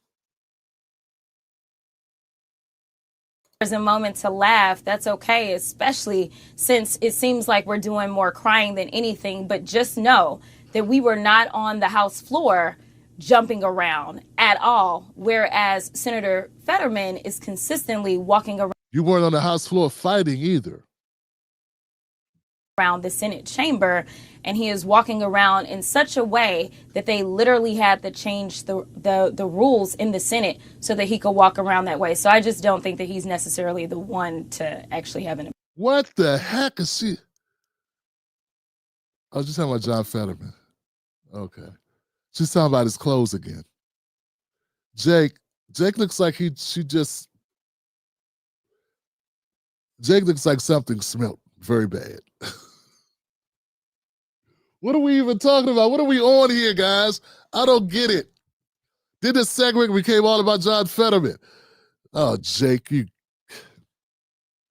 I want to see what people's comments are going to be. Look, man, if the Democratic Party is relying on AOC and Jasmine Crockett to save it from its demise, then it's already gone. It better have your will in order, have your estate in order. Make things easier so the kids don't have to fight amongst themselves to get your mirror and moms get china and dad's golf clubs or whatever you guys use. Yeah. Sometimes dead is better because this looks bad. It's an opportunity, guys. I see an opportunity for the uprising of some other parties. We need more choices than just Democrat and Republican. Have the Democrats giving us a gift. This will be a great party gift. A end of the duopoly. The end of the uniparty. And sometimes I swear it feels like they just broke these parties in half, just give us a piece of it. Well, gave them a piece of it. I don't really have a piece. Let me know what you guys think in the comment section. Let's keep going, Johnson. Next story. Opinion about this. Let me ask you about the big news of this morning. President Trump seeking to use the Alien Enemies Act, a wartime authority, a law signed by John Adams in 1798, to deport undocumented Venezuelans that the administration say are dangerous individuals with ties to the gang Tren Aragua. That gang is obviously associated with a lot of crime, human trafficking, drug dealing, theft, shootings, including in your state of Texas, right outside of your congressional district. Do you agree with this? And if not, what's your issue with the U.S. using any tool at its disposal to remove undocumented violent people from this country? Well, my argument is that we already have tools that are available to remove undocumented violent people from our country. And so the idea that you want to go into a zombie law, this is kind of like what we saw in Arizona when they decided to revive a zombie law around abortion. She supports keeping the gangs here. Yeah, she hates Trump so much. Trump is so dangerous. We can't deport the Venezuelan gang members who are in our country illegally, who are undocumented, who are probably wanted on all types of warrants in Venezuela, who are gang members, who some consider a terrorist organization, here in this country to do bad things. Shout out to Latari Milton. To do bad things. She's for not sending them home, and we got to go through a different process to get them out of our country. We can't just pack them up, put them on a plane, and take them back and pay their country to take them back. This is covered in a segment I put out yesterday, Johnson. It is the fact that we can't trust this administration to actually use a scalpel, but instead they love to use a butcher knife. Yeah, but we can't trust the gangs. There we go, Johnson. All right, moving on. What's next on the agenda, Timberlake? Okay, so I wanted to bring up Wendell Pierce. Sure that we can keep our country safe. All right, Congresswoman Jasmine Crockett, thank you so much for joining us today. Appreciate it. Next. So when I talk about the Democratic Party being done, I think it's done, and I think that Black America is waking up fully. And it appears the rest of America is waking up, but their own party's waking up. Like, America's been awakened. Right? The thing that's unprecedented is the amount of people that are not only not tuning in, not connected with the Democratic Party, but also inside their own party, same thing. Those are the numbers we're talking about. And part of that, folks, is the tone deafness of the Democrats. I want to make sure we send this home, guys. I feel the Democratic Party have been their own worst enemy. They're the ones, the self-inflicted gunshot wound of arrogance, elitism, living in a bubble, out of touch, in a bunch of symbolic, hollow gestures. Puts us where they are, puts them where they are right now. And to that, remember what Obama did a couple months ago when he was trying to force us, trying to bend our arms to vote for Kamala Harris, and he had the audacity to come out and do content to say, like, Black men, this is disappointing. You disappoint me. What are you doing? She's immensely qualified. She's amazing. What's wrong? It seems to me like you had a problem listening to a woman. Is that what you do, Barack? You listen to women? That's what you do. So this guy, the actor Wendell Pierce, when he criticized Obama on this and said, maybe this is not the way to go, I'm out here in these streets, going around the country talking to actual Black Americans that do not worship you. And they don't like your tone, Obama. Even when Wendell Pierce came back and said, hey, the brothers said, don't do that. Do you remember how Obama treated Wendell Pierce? Check this out. Next on deck with Tim Black. I've known the president for years now, and a mutual contact, said that he wanted to speak. I wanted to speak to him. I didn't offer it as a criticism. For me, it was nothing more than strategists in a room saying, hey, what is the best messaging for Black men? I have focused the past 6 weeks of going around the country with a barbershop campaign, right? Going to barbershops to talk to Black men, since I heard this every election cycle, they always say that Black men are siphoned off. And I found the most effective way to communicate to the men in those gatherings was saying, what do you want? Vote for what you want. Declare what your values are, and then go out and make the choice on that. Don't consider my candidate or the other candidate. Vote for what you want. And I found it to be effective. What they would say is, what are you doing here? This is the first time someone came and asked that of me. And so I was saying, simply, that's not the way to get to folks. What I've experienced in the past 6 weeks is the facts. Folks want to see, what have you delivered? Did he acknowledge that it was not delivered the right way? We actually didn't get into... That would mean no. That means hell no. He did not acknowledge that. In fact, he probably overtalked him and tried to belittle him and make him feel small, like he didn't get it. Like he just doesn't understand what the real point is here. No, Wendell, with all due respect, Wendell. I'm Barry B. I know everything. You know nothing. Let's do your little acting on the wire or something. There's no reason for you to criticize. How dare you criticize me? He felt a certain kind of way about his friend saying, hey, maybe this is not the way we do it, and this is going to cost Kamala the election. I'm out here traveling around from state to state, talking to black people in settings, and some of them know me, some of them don't. Or some of them know me enough, but they don't know me so much that they're going to kiss my ass and not tell me the truth, like probably what happens with Obama, because he is Obama. But they're willing to tell Wendell, hey, we don't like what Obama said. We don't like the way he was talking to us. We don't appreciate that shit. And I'm going to sit home over that. He's trying to help your party. And Wendell, who wants to continue to work in Hollywood, probably feels better to answer this question diplomatically. So I was saying, simply, that's not the way to get to folks. What I've experienced in the past 6 weeks is the fact folks want to see, what have you delivered? Did he acknowledge that it was not delivered the right way? We actually didn't get into which was better or if it was criticism. It was saying that we were on the same page. We just wanted to clear it. We wanted to make sure that we were on the same page and that we wanted to reach out to folks. And I think it's just a matter of messaging, one way or the other, and that the focus shouldn't be on the criticism. Wendell just did some Aristotle, what they used to call Shaq, when Shaq had good footwork. He was a big guy, had great footwork. The big Aristotle. Yeah, that's what Wendell just did, his own Aristotle tap dance routine, his light foot moves, man. He just did some Gregory Hines moves dancing off that one, didn't he? Nah, man, he didn't call you up to let you know we're on the same page. He called you up to check your ass for criticizing him publicly about his horrible remarks. And Abby Phillips just put herself in the doghouse by even saying double down on the criticism. Did he admit that what he did was not the right way to do it? Hell nah.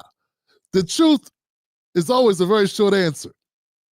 Yeah, it's the explanations and it's the non-truths that we got to do all this with, don't we, Wendell? Because if he had admitted and you guys really came to see eye to eye, it wouldn't have been that long an answer, I don't believe.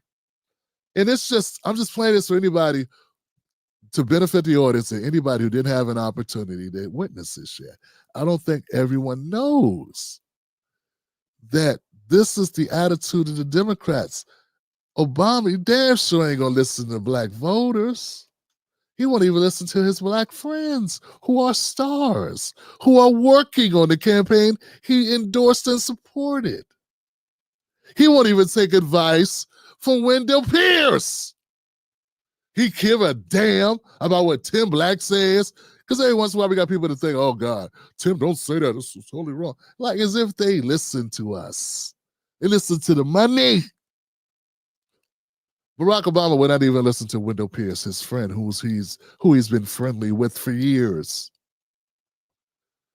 about his way of approaching black people. Well, it's got to get in line. It's got to fall in line. That's what they got to do. They got to know, I know what I'm doing. They don't.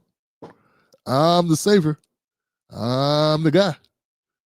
And besides, I don't even know why I'm talking to you, because I'm Bird B. I don't even understand. Hey, I'm trying to figure out. What makes you think that I should even talk to you. Like, you can lose my number, fat boy, because I'm everything. That's what I do when I hear people like you. Yeah, Jennifer Aniston. It's Brad Pitt, none of them talk to me like this. They know better. But it's always the blacks, even the uppity ones like you, doing the acting and stuff. They don't say a mumbling word to me, but I get you. You talking smack. Why don't you just go vote for Trump? Since you want to question me and Michelle, after all we've done for you, we've done everything for you. We've made it possible for you to come out your mother's womb. We did it all. I don't understand. It's always bite the hand that feeds you. Put your pants up, Pookie. Get off my phone. Hey, look. Lose the number, fat boy. Lose the number. Hey, Michelle, make sure we delete Wendell and anybody who knows him off of everything. Yeah. Put him on a blacklist like we did Tulsi Goldberg. Tulsi Gabbard, whatever her name is. The one looks like Storm. Yeah, Remember what we did to her? Do that to Wendell's fat ass since he wants to. Can't believe this guy he just questioned me. I can't believe it. What's wrong with these people? Never happy. Always complaining.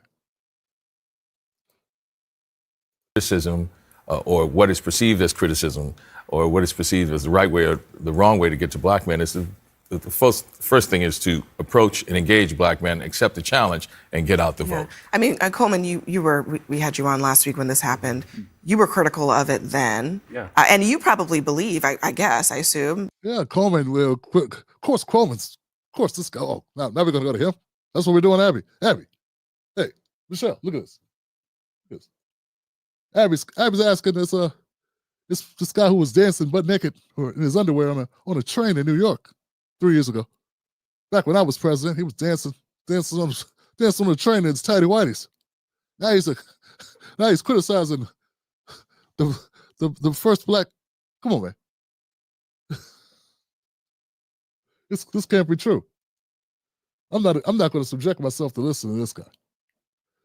Yeah. Tell Abby that no one's safe from Obama, from my wrath. Remind her. You know what? Do this. Let's go to MSNBC. Let's get Joy off the air, and that'll let her know she's next. If she keeps talking, let her know.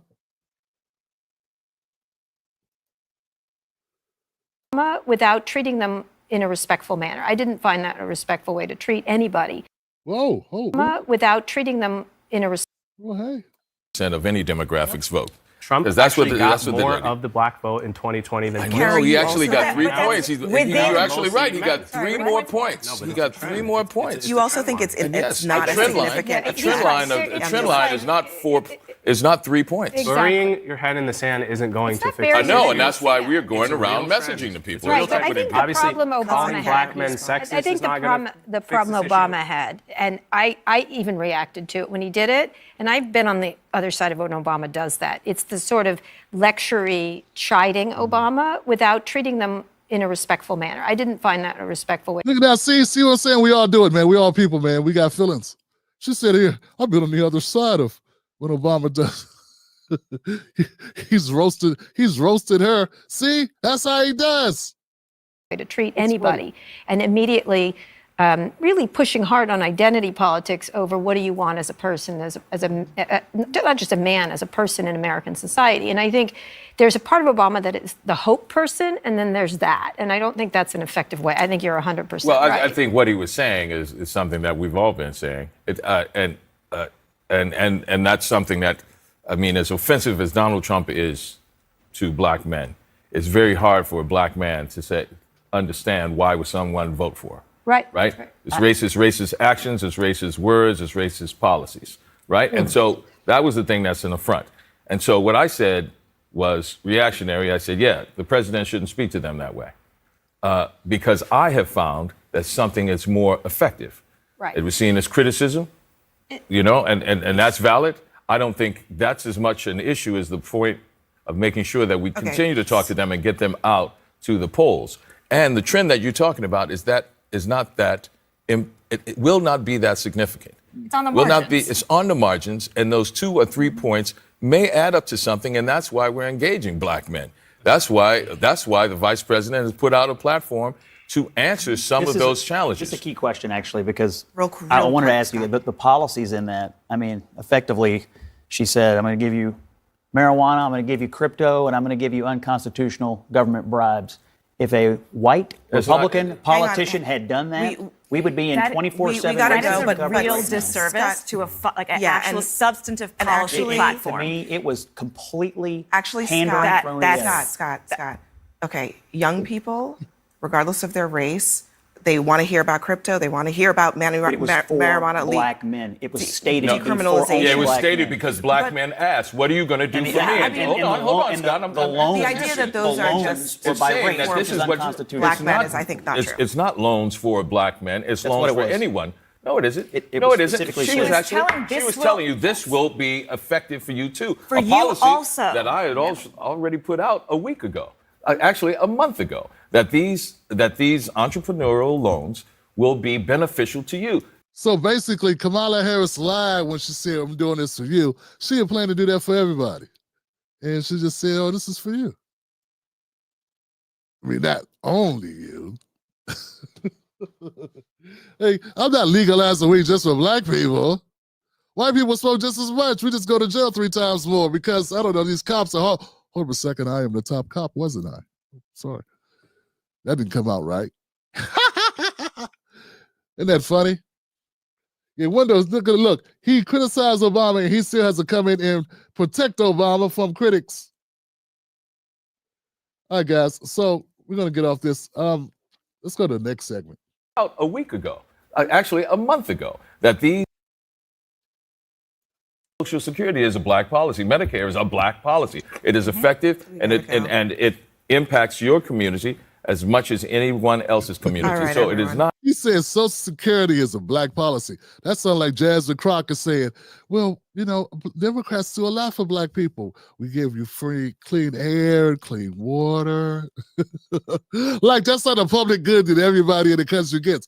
Hell, undocumented people get that. The terrorists, the Venezuelan gang members that came to America got clean water, clean air. It's not like, you know, they're going to black-only water fountains or black-only air. You know what I'm saying? And if the air and water is so clean, why we got Cancer Row in places like Alabama? What are you talking about? But I'm sorry, that's just me reacting to what Pierce is talking about. Like, Social Security is a black policy. Medicaid is a black policy. What the hell are you talking about? It's an American policy, dude. Not identity politics. It's actually American policy. Next on deck. There you go. Exactly. So stop trying to sell it like it was black. It's the thing, man. I got into it with a couple of these progressives. We could just put black on top of it, call it a black policy. I pushed back, and they did what they had to do to come for my ass. So it's all good. I'm in a better place now. Look, this is the thing. The Democrats have not learned their lessons, folks. They have not learned a single thing. You know, regular people, when we get knocked in the mouth or something bad happens to us, you know, we get upset, but then we have time to reflect. Sometimes you're staring up at the sky, you're thinking, okay, how'd I get here? I know you're wondering how I got here. And you got to think about, like, what got you the butt kicking. Not the Democrats. Not even comedian Roy Wood Jr. He's doing the same show that everybody hated. He's just doing it brown. Like, no one. Here go the Democrats. They are new. Roy Wood Jr. has a show on CNN, and it's all about talking about Trump. With Tim Black.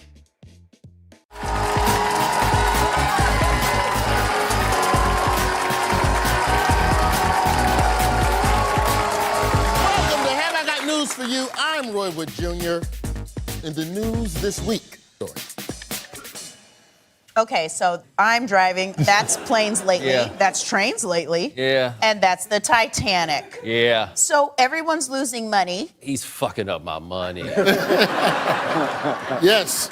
Regarding the U.S. economy, there's one word everybody's talking about, but nobody wants to say, what is that word regarding the economy? Does it rhyme with recession? Here's the scary word. I'm seeing a lot of people worried about a word that starts with R. That big, nasty R word. The dreaded R word, recession. Now, what's President Trump saying about whether we're headed for a recession? He ran on taming inflation and getting the already very good economy into a better position. And what he's done is the opposite of that. Here's President Trump answering the question in an interview that aired on Sunday. Are you expecting a recession this year? I hate to predict things like that.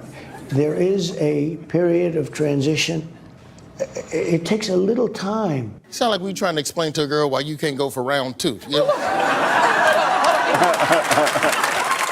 Earlier this week, this happened. Wall Street suffered its worst day of the year. The Dow dropping nearly 500 points today, down more than 1,300 points in 2 days. That's not that bad, right? That's not... Lucky for me, all my money's in eggs, so I'm doing great. Which of Trump's economic policies are being blamed for the current doom and gloom? Oh, the part where he and his rich little friends take all our money? But what was the policy that, like, how do you... I'll explain the policy. Trump and his rich little friends take all our money. I feel like... Got it. Yeah, see, basically things are right back to where they were. It's Jimmy Kimmel, the Stephen Colbert show, it's the Seth Meyers show. It's all the same. It's the same show. Charlemagne with actual jokes. But it's the problem still for them, not a problem for anyone else. The thing is, Roy is too good a comedian to do this. He could do a much better job than this. But you got to do the hacky stuff. I mean, if you want to be the new DL, you got to do this. I'm going to kiss Democrat Party ass. Let them keep going. We're going to have to talk about what's really going on. What's the real problem here? Why didn't you say it like that? Welcome back. President Trump is threatening to put a 200% tariff on wine, cognac, and other European alcohol imports, including champagne. That is all in response to the... Not my yak! He gonna put a tariff on my yak? That's too far, Johnson. No, we gotta stand up now, Trump and Trump. I was laying off you, but if you're gonna start taxing my Ripple, oh no, brother. You taxing Hennessy? Bruh. Remy Martin? Old school black drinks. I'm naming all the old school black drinks. You on my Ray now? You on my Ray now, brother? Nah, brother. That's why I gotta stop you. On the naughty head. I don't even know why we call it naughty head. I guess because if you drink that Seagram's, if you have hair on your head, the next morning it will be nappy. Could call it nappy head, but it's it's too racist. Naughty head. So this is what they're talking about. They're talking about the tariffs, Johnson. We need to talk about the tariffs. I know it's not super glamorous, but people don't know what's going on. Let's explain this to people in a way that they understand.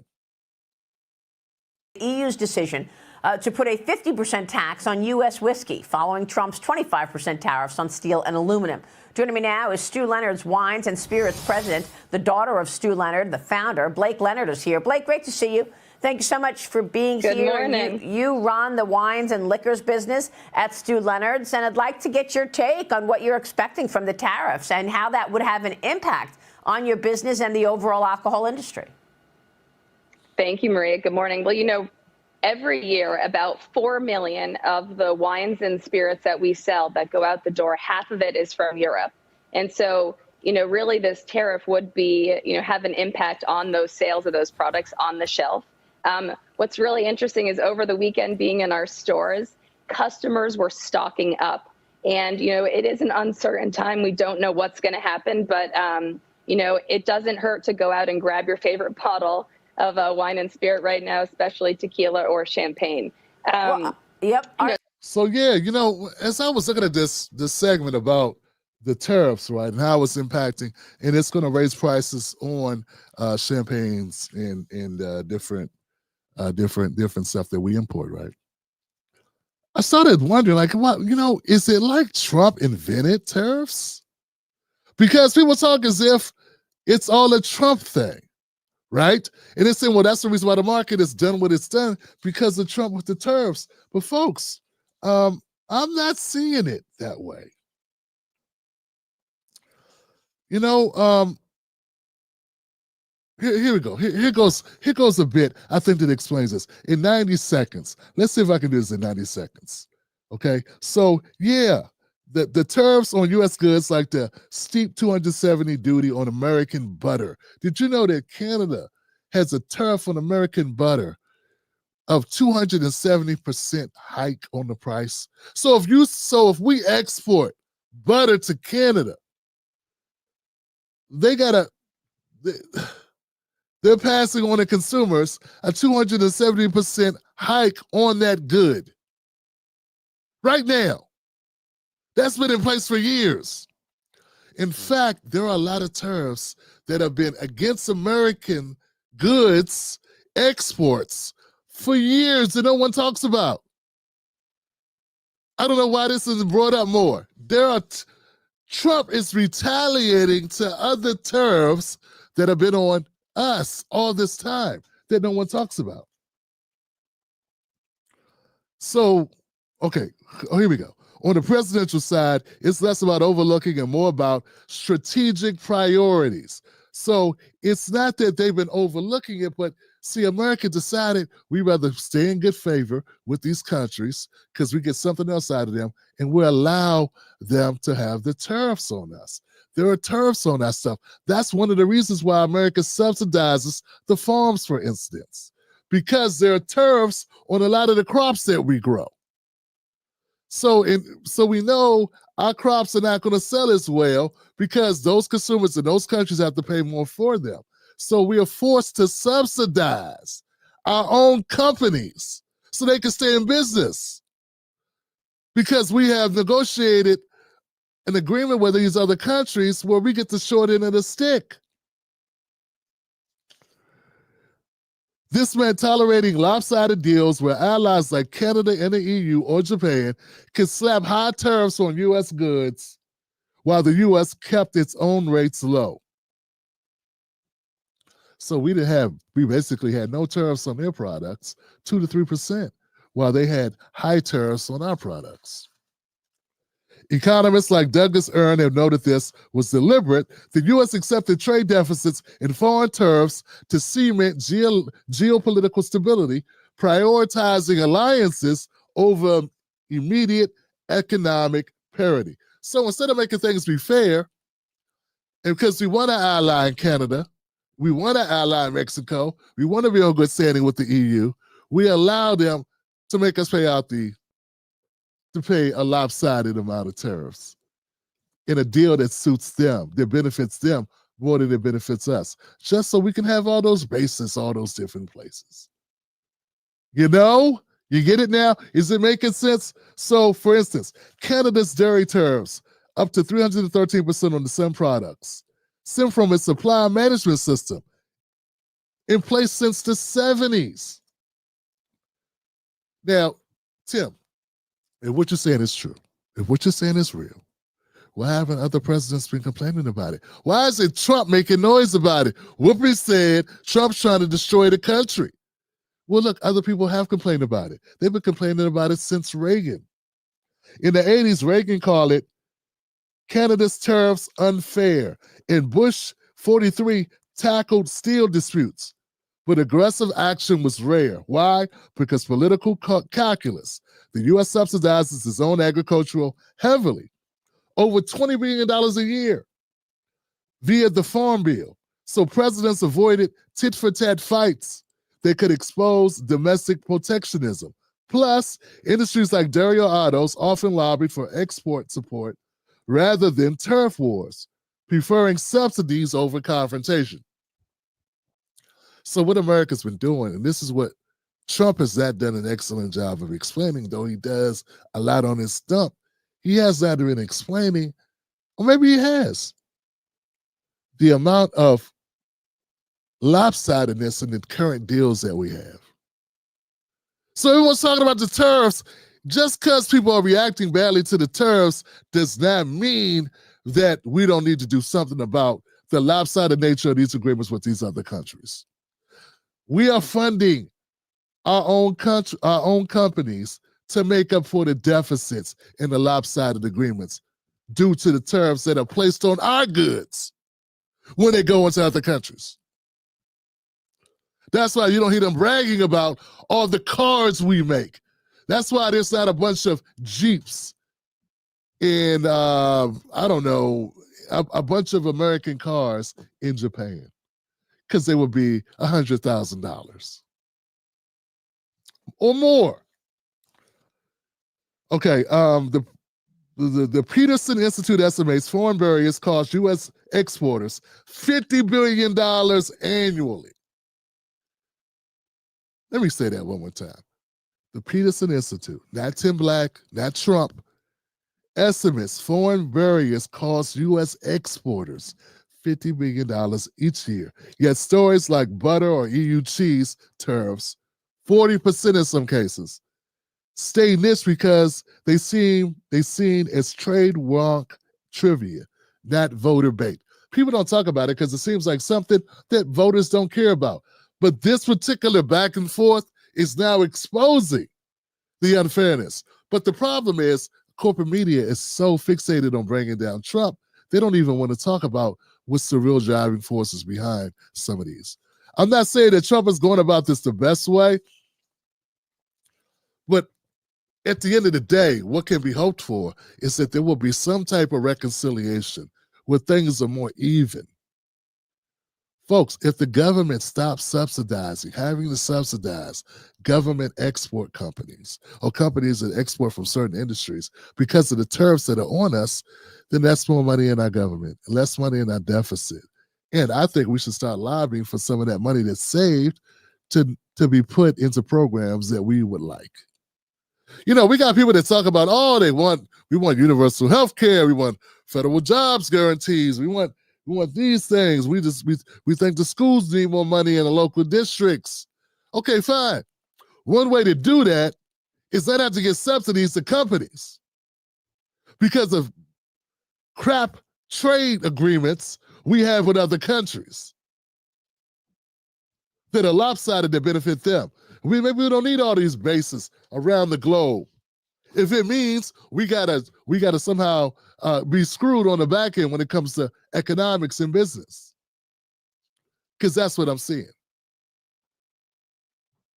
Now, I try to keep that short and sweet, but someone's got to talk about this a little so people understand. It's not just Trump. It's not just what the Democrats or what corporate media is the way they lay it out. I mean, you know, I'd like to get you. Yes. Okay, I love that because then you could give us real advice here. I mean, is it that much different? I mean, if you're telling me that champagne from France versus a champagne or a sparkling wine from America is half the price, is the French one that much better? Well, it all comes down to where it's made, and so that does get into a little bit of a debate. But what I will say is that there are so many champagne houses in France who also make wine in California because they believe that it has a very similar quality to the wine, the way it's made. But I don't think the average consumer would necessarily know the difference. On the other hand, you have tequila, which legally can only be made in Mexico there. So this would be a little bit harder of a switching cost. But what I do think is that overall, our suppliers, talking to them every day right now, is that they've stocked up. They've been planning for this. They really anticipated this coming. So they've stocked their warehouses with as much, wine and spirits as they can right now to hold us over for, about 6 months. Next on deck with Tim Black. Here's what's going to happen. I'm going to just give it to you in English. Every single tariff schedule, they started in the Second World War, that far back, on every product in every country has never been looked at this way. So India, Ireland, England, Canada, Mexico. If you charge 243%, which is what they charge Vermont butter when it goes into Quebec, they're going to put a reciprocal tax on it April 2nd. Even Steven. So butter coming in from Quebec is going to be taxed at 243% into Vermont. And then what happens, both sides look at each other and say, this is pretty dumb. Why are we doing this to each other? And they say, how about no tariffs? Yes. That's why this works, because you got to squeeze. April 2nd is going to be a big day. We're going to roll out the reciprocal tariffs. But what I can tell you, and I would encourage your viewers and the public and the media to follow, going into April 2nd, and already now we've seen some of our most imbalanced trading partners come forward and want to drop their tariffs. So by President Trump pushing forward with a tariff plan, reciprocal tariffs, if you drop yours, we'll drop ours. We are already seeing some of the worst offenders come down. April 2nd is an important day, but I would also They tell everyone to look what happens from April 2nd to, say, June 30th as the other countries come down too. And President Trump's created a win-win situation here. Either the tariff barriers come down, the U.S. can export more, trade is fairer. It's always been free, but not fair. And then we, or if they don't do it, we'll take in substantial revenues. Next on deck with Tim Black. Yeah, folks. And last thing I want to say on this, and once again, I'm just trying to make sure people understand this. We've been hearing a lot of talk about how the market dropped out the last couple of days, and people are running around with this Trump's destroying the economy. You know, it was worse under Biden. I'm not saying that this back and forth on the tariff threats isn't an issue, but this is not going to be forever. And once we iron out the tariff disputes and things get stable in that area, then this will go away, right? Because this is not something that's permanent. This is the market reacting to instability, and once we stabilize it, things should return to somewhat normal. But I want to point out that the drop on March 10th is what they're referring to, falls short of the 276-point decline on September 13, 2022 under Biden. They're saying this is the worst that the Wall Street, and that don't got nothing to do with us unless you trade on Wall Street, right? How does this impact regular working people? How does it impact me with a small media company? Not very much. That's one thing. The second thing is, why aren't you talking about how things were last year or the year before that? It's the worst day of this year. This year is only 2 months old. 3 months, Tim. It is March. 3 months old. What about how things were going in 23 and 2022? It's not worse than days in the 2022s or the 2023s. Okay, so yeah, I'm not saying it's great, but I'm saying let's just keep it real here. It's the worst day of our lives so far this year. Yeah, I thought you lost, I don't want to get in. We had some tragic things happen over last year and the year before that make this look like a walk in the park, baby. Let's keep it real. I mean, the whole pandemic thing, I mean, that entire time, the numbers were lower than they are now. I don't know if you remember that. But, of course, they can't say that because then you can't demonize Trump. And what can they do? Where would this country be if they didn't have people clutching their pearls at home, worried about doom and gloom because Trump's in office? They got to keep up the heat, whether it's valid or invalid, on Trump and demonizing him and saying the world's coming to an end, because that's all they got. They have no legislative power. They have no ideas, unless you count making videos on the advice of a influencer on TikTok, fighter, or holding up signs, Trump bad. That's their idea of resistance. So they got to demonize Trump, and they got to use the media to do that. And it doesn't mean that you need to get your blood pressure up, that you need to be worried and be stressed out because of this nonsense that's going on the boob tube every day about how bad things are going in America. Okay, things are only bad in comparison to how they were last week, and then there will be next week, God willing. All right, guys, let me know what you think in the comment section. Hit the like button if you like this content. It is what it is. The world, the rumors of our demise have been greatly exaggerated. There you go. Let me know what you got, Johnson. Let's go to the comment section for the YouTube folks.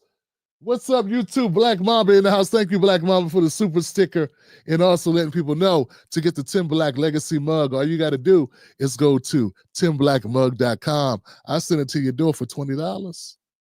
Holla. I'm what you call a Democrat Party hater. You like that statement. Thank you, Incognito. Greatness, thanks for your truth and humor. Blessed by the fight. Thank you, blessed by the fight. I appreciate you.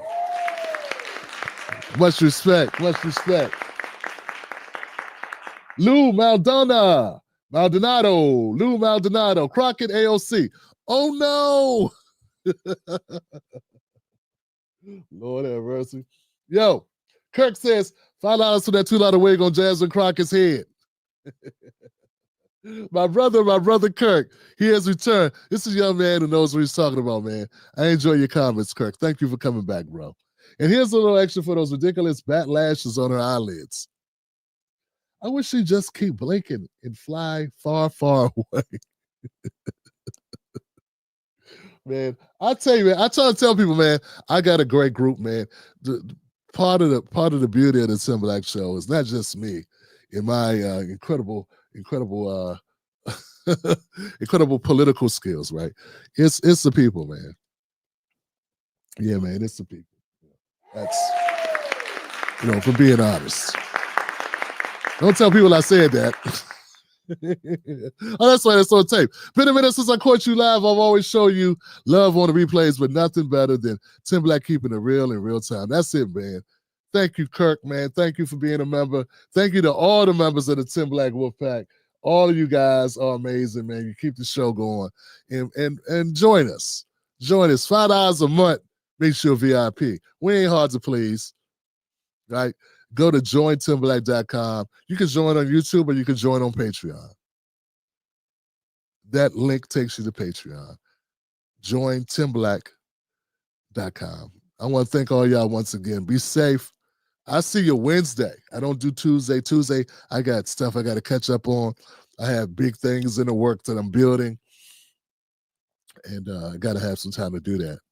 Can't just put out content, got to do this. But I'll be putting out more content. I got clips. I'm going to make clips of this show and put them out. So come through the channel and watch something in a shorter clip. And sometimes in the shorter clips, I put stuff in them that I don't have time to put live, So it's entertaining and it's informative. I got your back. I'm Tim Black. Remember, like I always say, don't let anybody take your cornbread. And yeah, that's it. Like I always say, where are my ladies at? I love y'all. Mrs. Black, I'm done. Wolfpack.